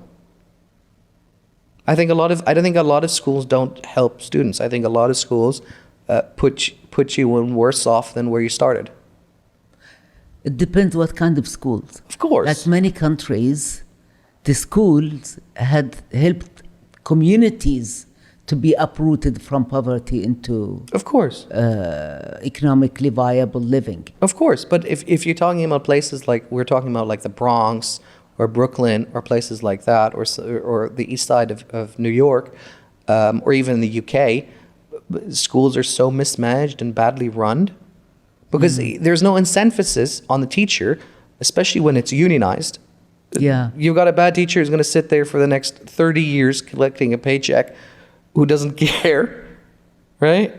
And Exactly. Nothing matters. And so you end up with students who would then end up in drugs, maybe pregnant, all this kind of stuff by the time they're 16 or 15. And Thomas Sowell makes next really, really interesting point. He says most of the economic money that gets spent gets put into prison reform. Meaning that if you're a 15, 16-year-old teenager, especially if you're from a black community, it's better economically for you to commit a crime, go to jail, get a better education than it is to go to a public school. I mean, it's totally I crazy. thought you meant because they're not taught properly, they will be in prison, and that's how they will learn even more. Thomas Probably how Sowell to protect themselves. Thomas Sowell just makes a point saying that most of the state funding goes into prison reforms, and so it is more economically better for you to actually commit a crime, go to jail, and then get an education there, because you can get a free degree. There are all kinds of programs, prison reform programs. When you're out of prison, I see. there's all these institutionalized possibilities for you to achieve. But if you're a straight A or a student from a public school, you have almost zero support. And in fact, you have to take even a loan if you want to go to an Ivy League school. So in fact, you're stuck with debt. Right? So it's a really strange system. Yeah, it is. Right? Yeah. And it's really fascinating. I'll send you some of his stuff. You'll really love Thomas Sowell. So you tell me about the book you've been now. So, yes. How many books have you published at this point? This is the first one. The first one? Oh, wow. But I have written 12 children books, but we haven't published them. I just give them to my friends' kids, and I wrote them for my grandkids actually. They're That's really sweet. nice, yeah. To love the environment, the sea life, protection of the sea life, and stuff like this. So it's they think people who read it think that it's nice, and for me, I just wrote them for the kids. I don't want to be, That's sweet, though. yeah, what to do? Anyway, so the first time I thought of writing the book is when I started getting students who are muddled up, or the parents say, oh, and we want them to do this, and he says, no, I want to do this, and like all these stories about the students that I have sent abroad. Well, what's the book called, first of all? It's called my book. Yeah. I forgot now. Can you look up the website? No, it's called Careers. Careers. It's about careers, yeah. Okay. So these stories made me think that, okay, we need the parents to be educated, that there are thousands of careers, and there are thousands of careers out there, and the students should not be stuck to the 5 known. Okay, you tell me in Saudi, what do people know? Medicine, dentistry. Medicine, then no, but they will go to study. Oh. Medicine, dentistry, law, Okay. business, Okay. and probably. You're talking about now, not back in the day. Okay. Even back in the day, those are the only 5 that they will No, send back us in the to. day, most of the concentration was on religion. No, when they send them abroad. Oh, when it's sent them abroad. Yeah. These are the 5. Yeah. How many majors are there? Oh, thousands. Thousands, exactly. But we focus on 5. Sure. And we push our kids only to study 5. Where's the artists? Where are the builders? Where are the masons? And like all of these things that are needed for our community. As I said, the cooking schools. Where are these? Why are the parents not enlightening their kids that there are all these majors in the world? Okay, let's take business. How many majors you think in business? Oh my God. Hundreds, if not also 1,000. Yeah, but what do we know? All majors are basically the same, by the way. For me, per se. I mean, No, there's. we know about banking. Sure. Probably. We know about economics, probably. Sure. But banking and economics, you can put them as almost one. Anything in finance, you can put them as one. Yeah. Operations, 53 majors. marketing. There are 53 majors See, there you go. in business. Sure. Because even forestry economics, that will be in business. Like running farms, that's in business. Running. Yeah, those are subcategories of a but larger still, degree. that's a business. Sure. You No, know? I agree with you. Sure. But we don't even push for that. We know what I want to go to banking, I want to go to business, and that's it. They don't even think about what's out there. A parent came and his son is going to be getting a scholarship for football because he's really good. But the father insists that no, he should be a doctor. I told him, yeah, but he doesn't like to be a doctor. It doesn't even suit him. He's a footballer. And I even wrote an article on our website, a doctor or a footballer. And many people reply saying, you have a point here. The parents push their kids. What happened in the end? Did he go become a doctor, or is he still undecided? No, he went for sports. MashaAllah alayh. Sports and exercise science. He did at the end. So anyway, the parents push because maybe that was their dream, but I don't want to be telling my kids to do my dream. Each one have their own dream.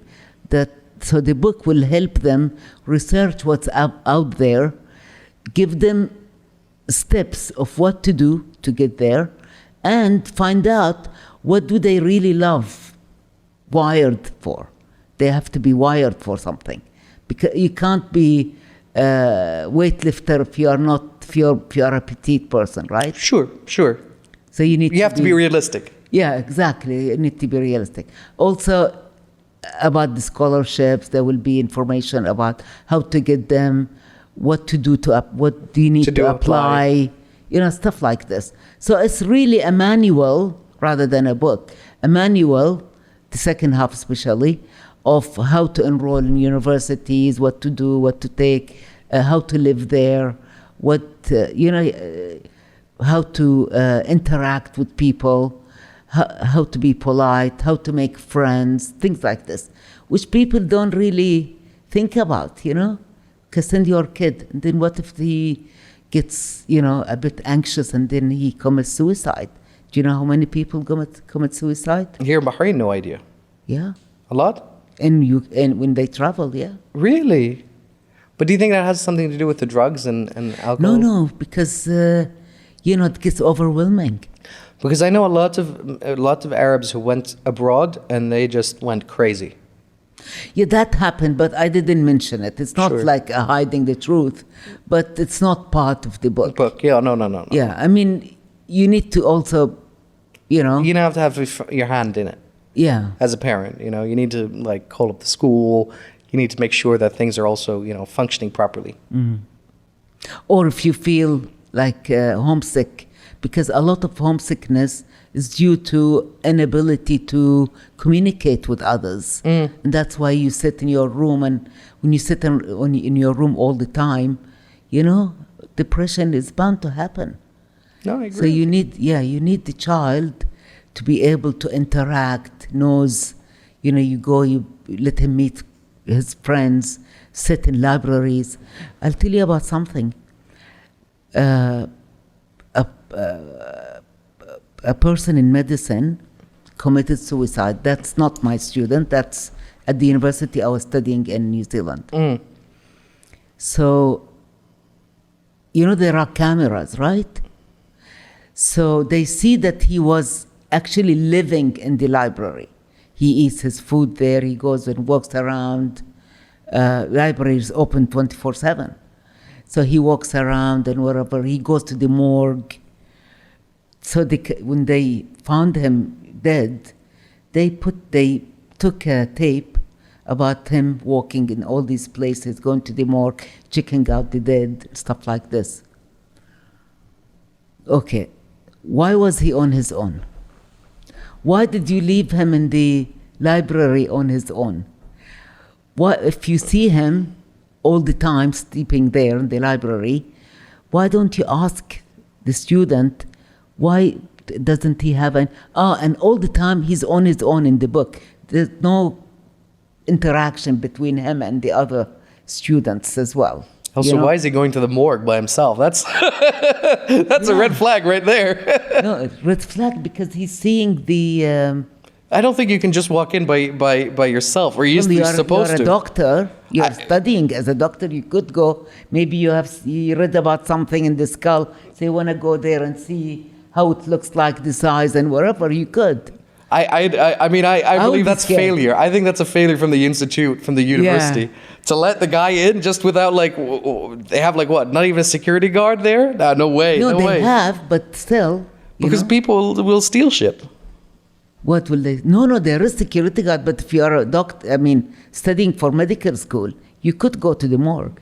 Yeah, you can go to the morgue, but I would imagine you have to go with the rest of the class. I don't think you could just No, you could waltz right in. Because even for medicine, you still have a year of research. Of course. So you could go on your own. It doesn't have to be... Not supervised? No, it won't be supervised. How can they supervise? Because people will steal stuff. No, not really. No, definitely. Like bones and liver and kidney and lungs. I don't know about that. That's money. That's money right there. Yeah, probably. But you're a medical student. You won't think about that. Probably. I don't know. I had a guest on who studied in a medical institute, and one of the students stole from the corpse their arms, and then went on campus and then glued the hands on a random bar for a Halloween prank. Oh my God. US? I don't remember where it was. It might be US or Switzerland. So, oh my goodness, that's scary. So maybe you're right. So maybe they let them in willy-nilly. Yeah, probably. So anyway, and then he committed suicide. And they found out it's because of loneliness. Not gin? Hang out with these corpses all the time alone? No, because of loneliness. Loneliness is, and people who committed suicide in other places, it's all because of loneliness. So people should not be left alone. Basically. I agree. Do you think suicides are going up at the moment? I don't keep track really. How long have you been a teacher now? Not in my college. The last semester I did was just before Corona started. But how many years teaching though? Oh, New Zealand, 2 years, 2.5. And then in Dubai, I did Middlesex, 2 years. It's just part-time, by the way. It's not a full-time teaching. So I take 2 subjects, teach them, and that's it. I continue to run my business. So Middlesex University, I did 3 semesters. Higher colleges, can't remember now how long. So let's say 10 years in total. Yeah. Okay, so in the 10 years, have you noticed a change in behavior with students? My behavior or their behavior? Their behavior. No? They're all the same, student is a student? Yeah, I mean, now it's worse even with the phones, But 10 years ago, it wasn't as bad, or what do you feel? Actually, they were way better. Really? So there is a difference in quality? Yeah. Well, not just geolocation, because you started in Australia. In New Zealand. In New Zealand, sorry. Yeah. No. Not because of geolocation, you feel. It's mostly... Okay. How many people do you have in class nowadays? In here, it was about 30 every class. 30? Okay, that's okay. That's not big or small. Because in our lectures, we had like 100 plus. Yeah, of course. I didn't have 100 students. I'm trying to remember in Dubai how many it was. No, in our classes one of the classes was 70. In our classes we had like 20 or 15, but in the oratorium, whatever it's called. That will be a lot more students because then they break you into different classes. Exactly. Yeah. So that was like plus 100. It was always packed. It was all the way to people who are standing. So 25, 30 maximum students in the class. We had a rule from my professor is that if you were on the phone, you get out. You can't be. I mean, they go out. They say, "Can we go out? Important call." No. They said the professor. This wasn't every professor. I remember specifically a professor who said, "If I see you on your phone, then you're out of the class." Right? That was his rule. And I remember once I got a message or something, and I looked at my phone, and he just was like, "Hamid, you're out." There was no kidding around. And then he marked you that you haven't attended. No, he marked you that you attended. He said, if I'm not strict with you, then it's just going to be a playground. Right, but you can't be strict with students. Well, at the end of the day, if you are there to learn, you will learn. I agree. If you are there just to spend the time, you will not learn. No, because... So at the end, you cannot push information to the brain. I agree with you, but he was a psycho. I mean, for me at least, he's a psycho. Because if you didn't leave the class, he would just not teach. And he'd just like sit in his chair and said, "All right, if you don't want to leave, and I'm just going to sit down here, and we'll just wait till the time runs out, and you're taking everyone else's time." Oh. And the whole class would just look at you. Yeah, because also you can't just ignore people looking at their phone while you are teaching, right? Yeah, so that's how he would handle it. What a psycho. But I don't know. I mean, you've been struggling with getting people to take pictures and stuff like that. And so the book. Sorry, we're getting off topic. The book itself is now published.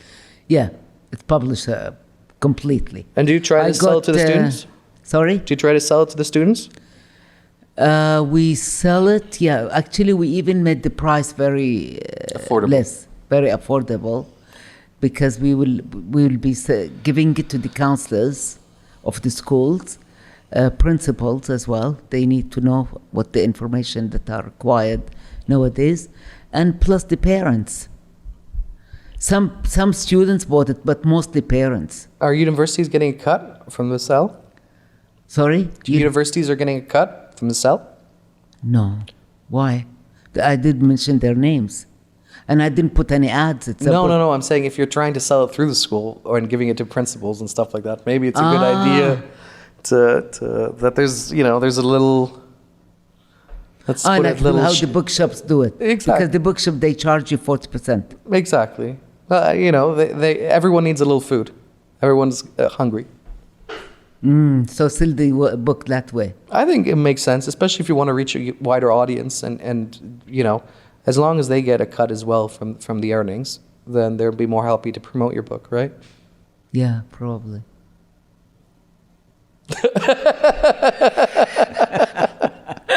You just gave me an idea. Yeah. Just a little friendly message. Yeah. That's I think all you'll need to do. But I mean, you said the price at 4 BD. I think that's very. I don't think that's reasonable. I think that's almost too cheap. Well, we wanted it for the kids. I told you, but the price, Sure. what we will get, Sure. is not gonna cover the cost. I hear you, but you're not selling it But to the you kids. You're cannot selling it to the parents. Yeah, but they won't buy it. I'm not saying 50 BD. I'm saying 10. They will not buy it. Make 2 versions. Make a premium version with the signature for 15 or 13, and then keep one at 4 or 5. When the girls started selling it for 3 BD, and I said 4 BD, don't make it this. Why are you increasing it? The students will not buy it.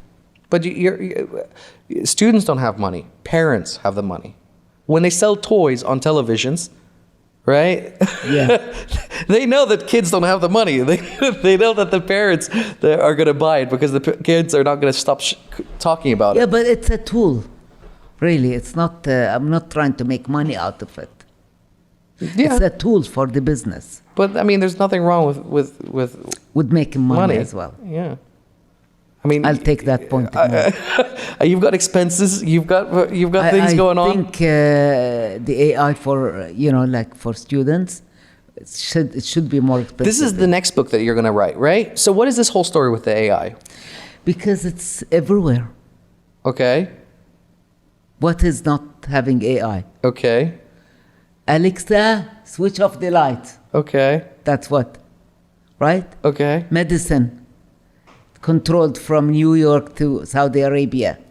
The doctor in New York, Saudi Arabia robot.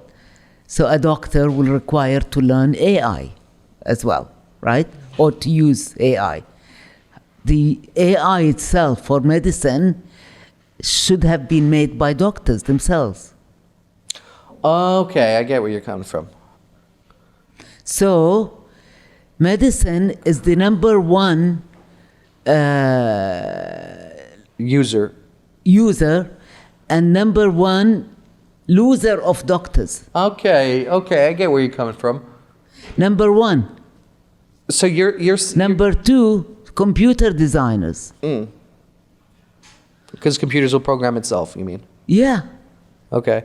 And you're writing this book for who? For which audience? for the kids. For the kids as well. Because at the moment, I only have 15% studying computer science and all of these things, that robotics and big data and all of these programs that are required for you to be into that business or to that profession. So if you don't mind me giving... 15% is very little. So if you don't what mind- I'm saying, every child should get into that.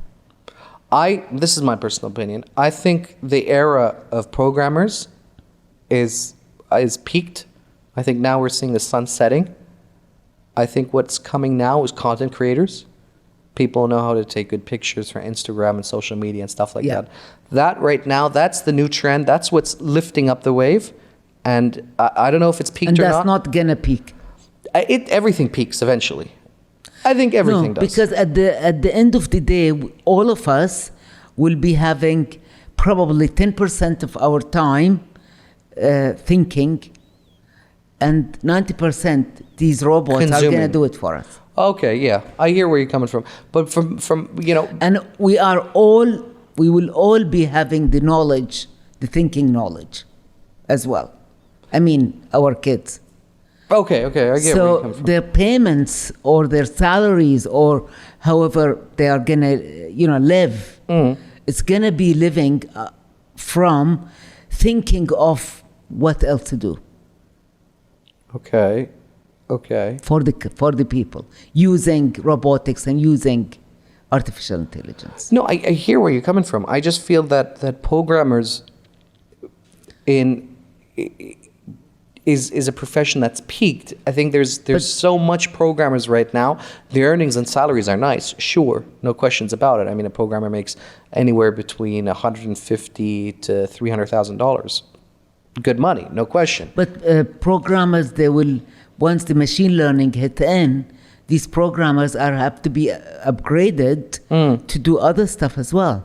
No, I agree with There's that. so much things that's going to happen there.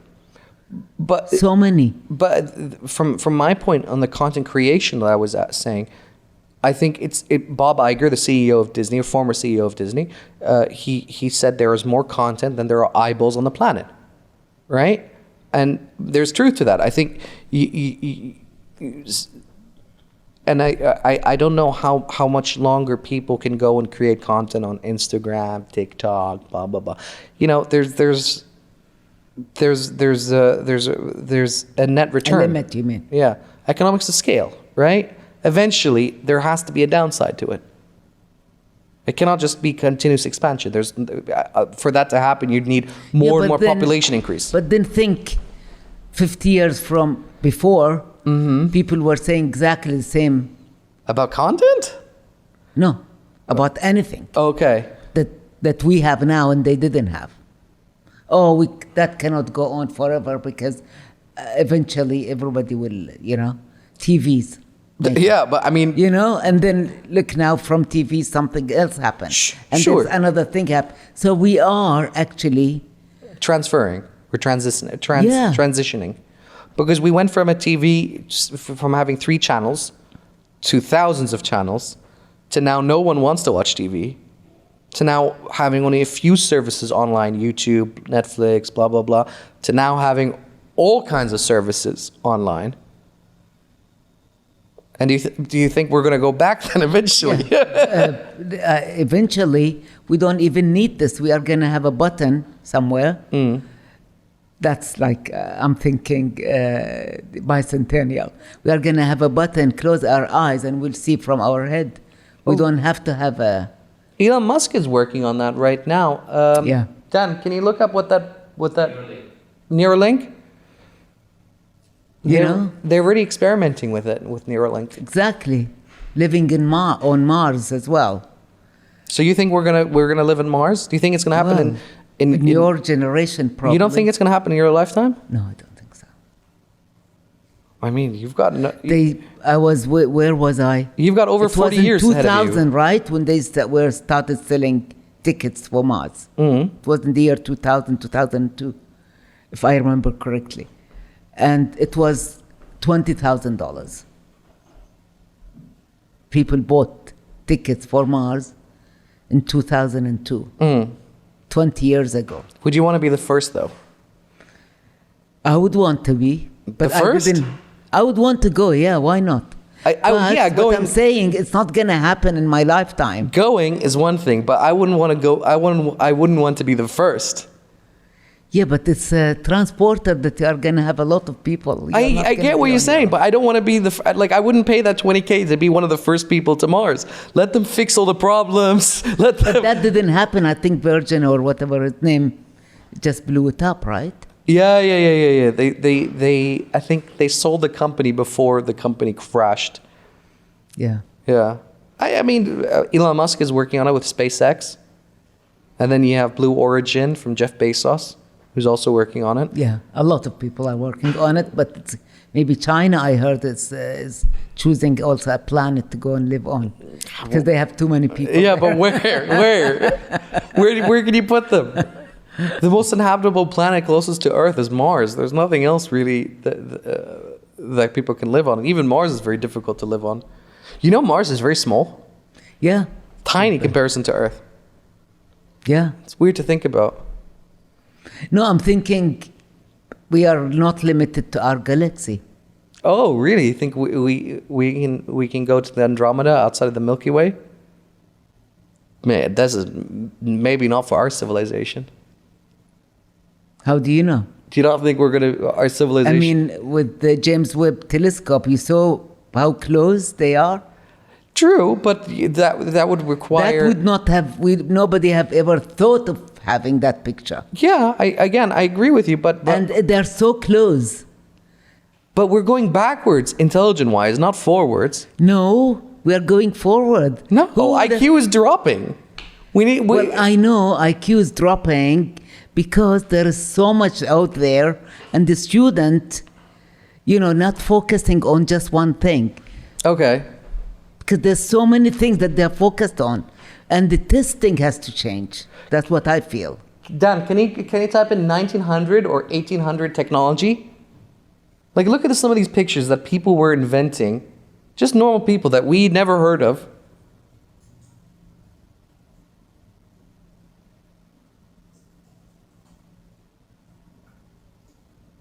And then type in 1900, sorry.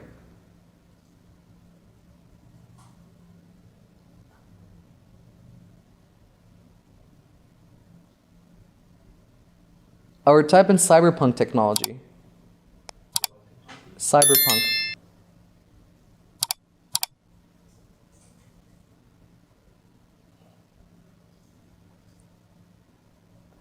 Steampunk. Sorry, not cyber.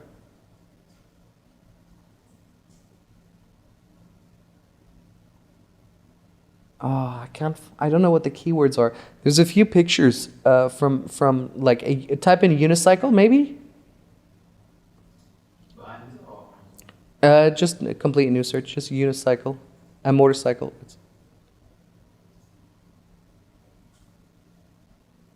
And then motorcycle afterwards.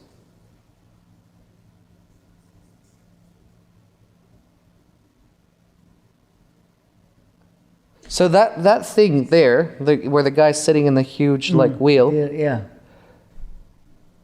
Okay. Type in one wheel motorcycle. And then 1900. Like, people were inventing this kind of stuff in the early turn of the century.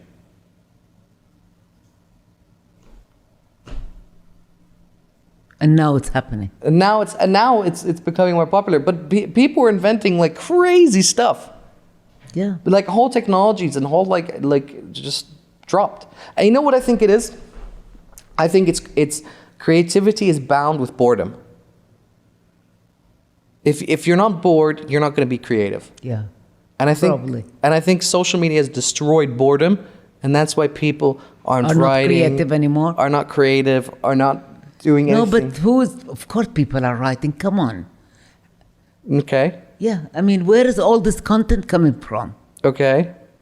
On social media. Sure. Okay, where's my blog coming from? Sure.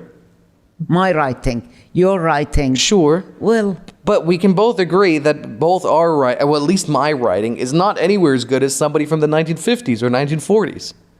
well, you are using simpler language because you are not a philosopher. I'm no, not a philosopher. 1940 people weren't a philosopher either. They were. No. Yeah, of course. I mean, who wants to write like Shakespeare with all these multisyllable words? Who wants to? Well, I mean, Shakespeare was like 1600, right? Yeah, We're going way back. We're going down like 400 What years. I'm saying, we don't need to be very posh in our writing. Sure. But We don't you just feel need something, good for you to hear about. But don't you feel writing should have a level of grace? Yeah, if you're writing poetry. Forget poetry. Who wants to read a book that sounds like a Twitter? Right? I mean, what's this? Well, you're reading Woody Allen. That's far from. I mean, yeah, fair enough. But I feel like if I don't think anyone is as quite as witted as Woody Allen when it comes to Twitter. Yeah, he is. But what I'm saying, writing or creating content or whatever it is, it's all ingenuity of human beings, right? True. Whether it's really, really good or okay, still it's an ingenuity.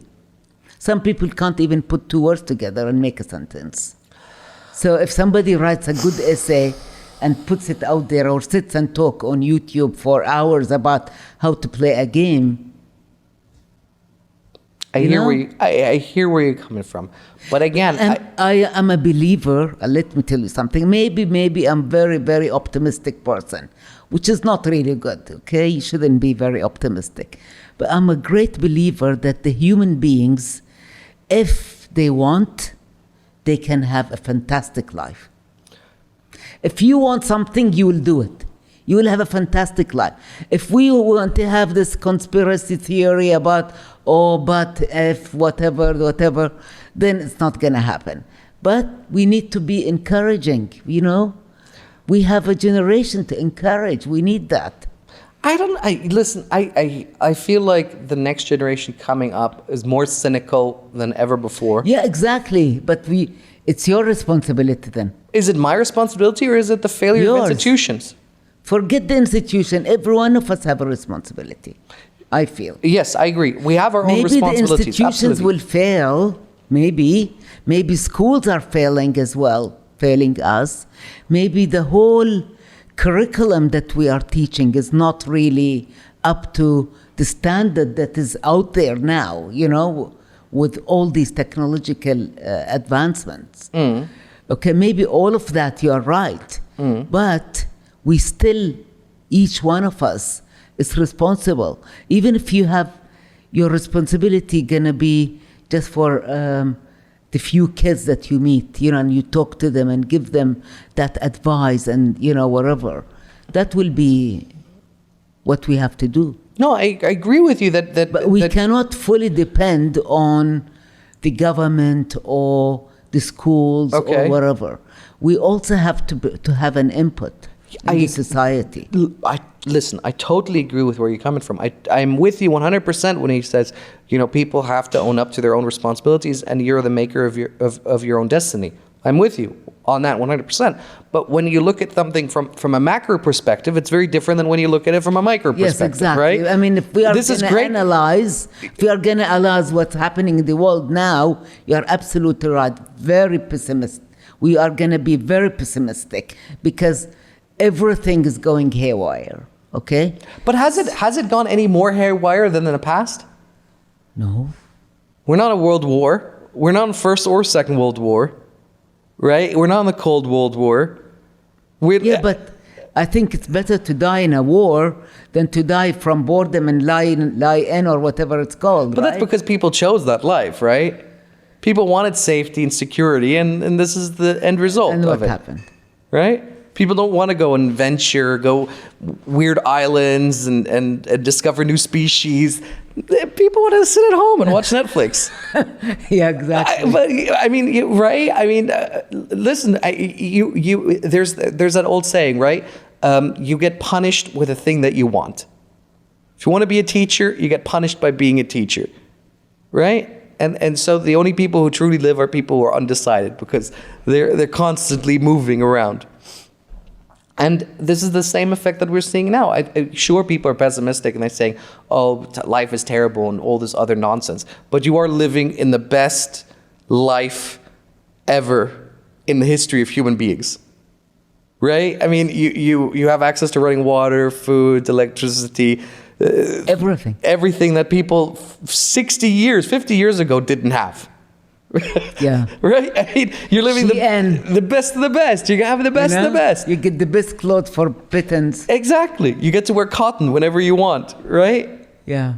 So I don't subscribe to that theory that people are saying people for whatever reason are pessimistic in their head and they think the world goes to shit. But in reality, you don't realize how good you've got. They're thinking, we are in a doom. Everything's going to, But we are not. Exactly. You're not going through the Cold World War where all the countries were worried about the USSR and America bombing each other. In fact, can you type in nuclear warhead explode in sky?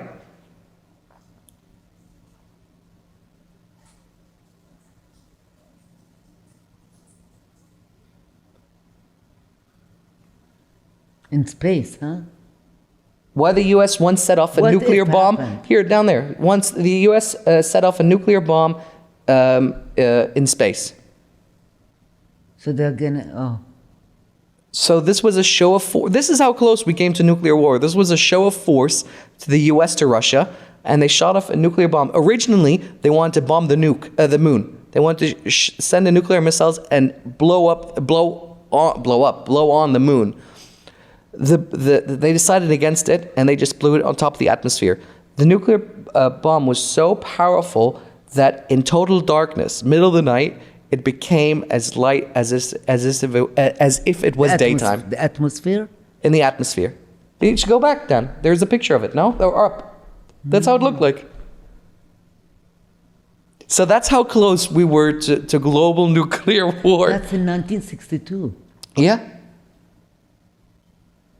When the Starfish Prime nuclear bomb exploded, charged particles from the blast collided with the molecules on Earth's atmosphere, creating an artificial aura that could be seen as far as New Zealand from America. Literally on the other side of the globe.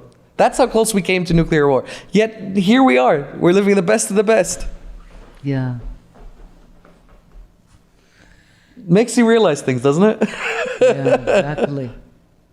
Can you look at some other pictures? So you are a conspiracy theorist. This is not a conspiracy. This is real. This was the Natural Geographic.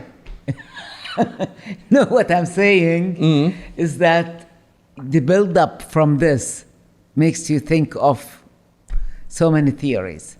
No, I mean there are a few conspiracy theories that I totally believe in. I don't think they're conspiracy theories. First of all, I don't believe that the comments that you read on social media are real people. I think that most of them are bots. What, huh? This is maybe they are real people, maybe they're not. But in my opinion, when I read comments, they're so brain dead and stupid. I can't believe that a human being wrote that. Like it's a music video, and then somebody comments saying, "Ooh, that color orange is very nice." Where did that come from? Exactly, right? It has nothing to do with anything. So it has to be. It has to be. And there are conspiracy theories that we call them conspiracy theories, but they happened. Second gunman on the grassy knoll, JFK assassination. I mean, there were two gunmen. There was no doubt about it. Yeah, exactly. You don't believe in any conspiracies? You believe in some. I can see you. I'm the biggest conspiracy theorist. Go on. Tell me one. Tell me your favorite. My favorite? Flat Earth? No, not that. Going to different planets. Okay. Not on galaxy, our galaxy. Not on the Milky Way. On another one. Going to the moon was a lie. That was a lie. I'm with you on that. Yeah. Yeah. Going to Mars is a lie. It happened so far so many times. Okay. All the advancements in medicine that they were talking about, and what they're going to give, like creation of the anti-cancer disease medication and all of that, that's all rubbish. Do you think that the COVID vaccine was rubbish? COVID is sprayed on us. You think? Yeah, I think so as well. I think it came from Wuhan. From Wuhan, and it came from a lab. I don't see how anyone can attest that. No, and how can the whole world get the same disease? When the what is it called? The cow? What is it? Was mad cow disease. Yeah. In one place, not the whole world. Birds. There was swine flu as well, and then there was also bird flu. Or aeration flu, right? Yeah. What about chemtrails? Big believer in the chemtrails or not really? No. No? I don't believe in them. Okay. What about silver clouds? No, that I don't know about. You're not that deep in. But the conspiracy that everything is going to boom forever, that's not true as well. You don't think global warming is true? I don't think it's true. You don't think it's true? Do you think it's true? I don't think it's true. I don't. I mean, I don't. It's not, I don't believe either which way. What happens is the Earth is shifting. Sure. So Alaska is melting. Why? Because it's shifting. As other places are freezing. I agree. I mean, I'm with you with that. We just came out of an ice age 10,000 years ago, right? And so we're due for a new one. It is what it is. I don't really care about global climate change because there's been 7 big extinction cycles on planet Earth already. Who cares if human beings did the 8th one? What does it matter? My concern more is plastic.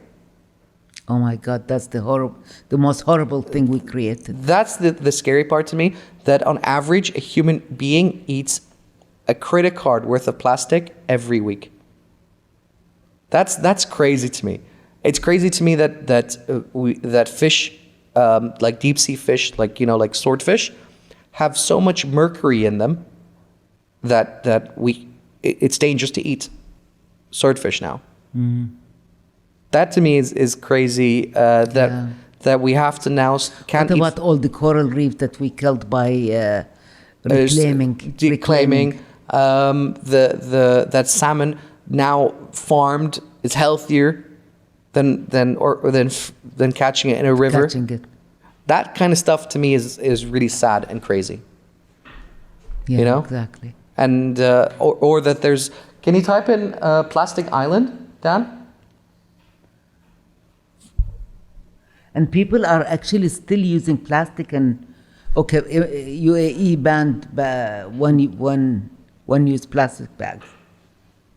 What about Bahrain? I'm a member of the beach cleanup.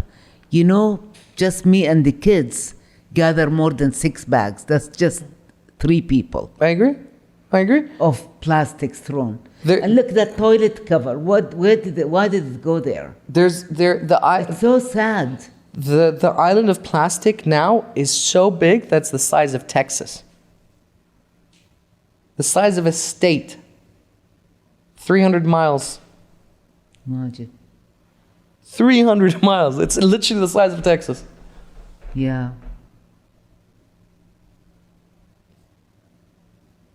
So that kind of stuff I care more about than climate change or that. This is the stuff. Actually, that's if climate change. This is the effect.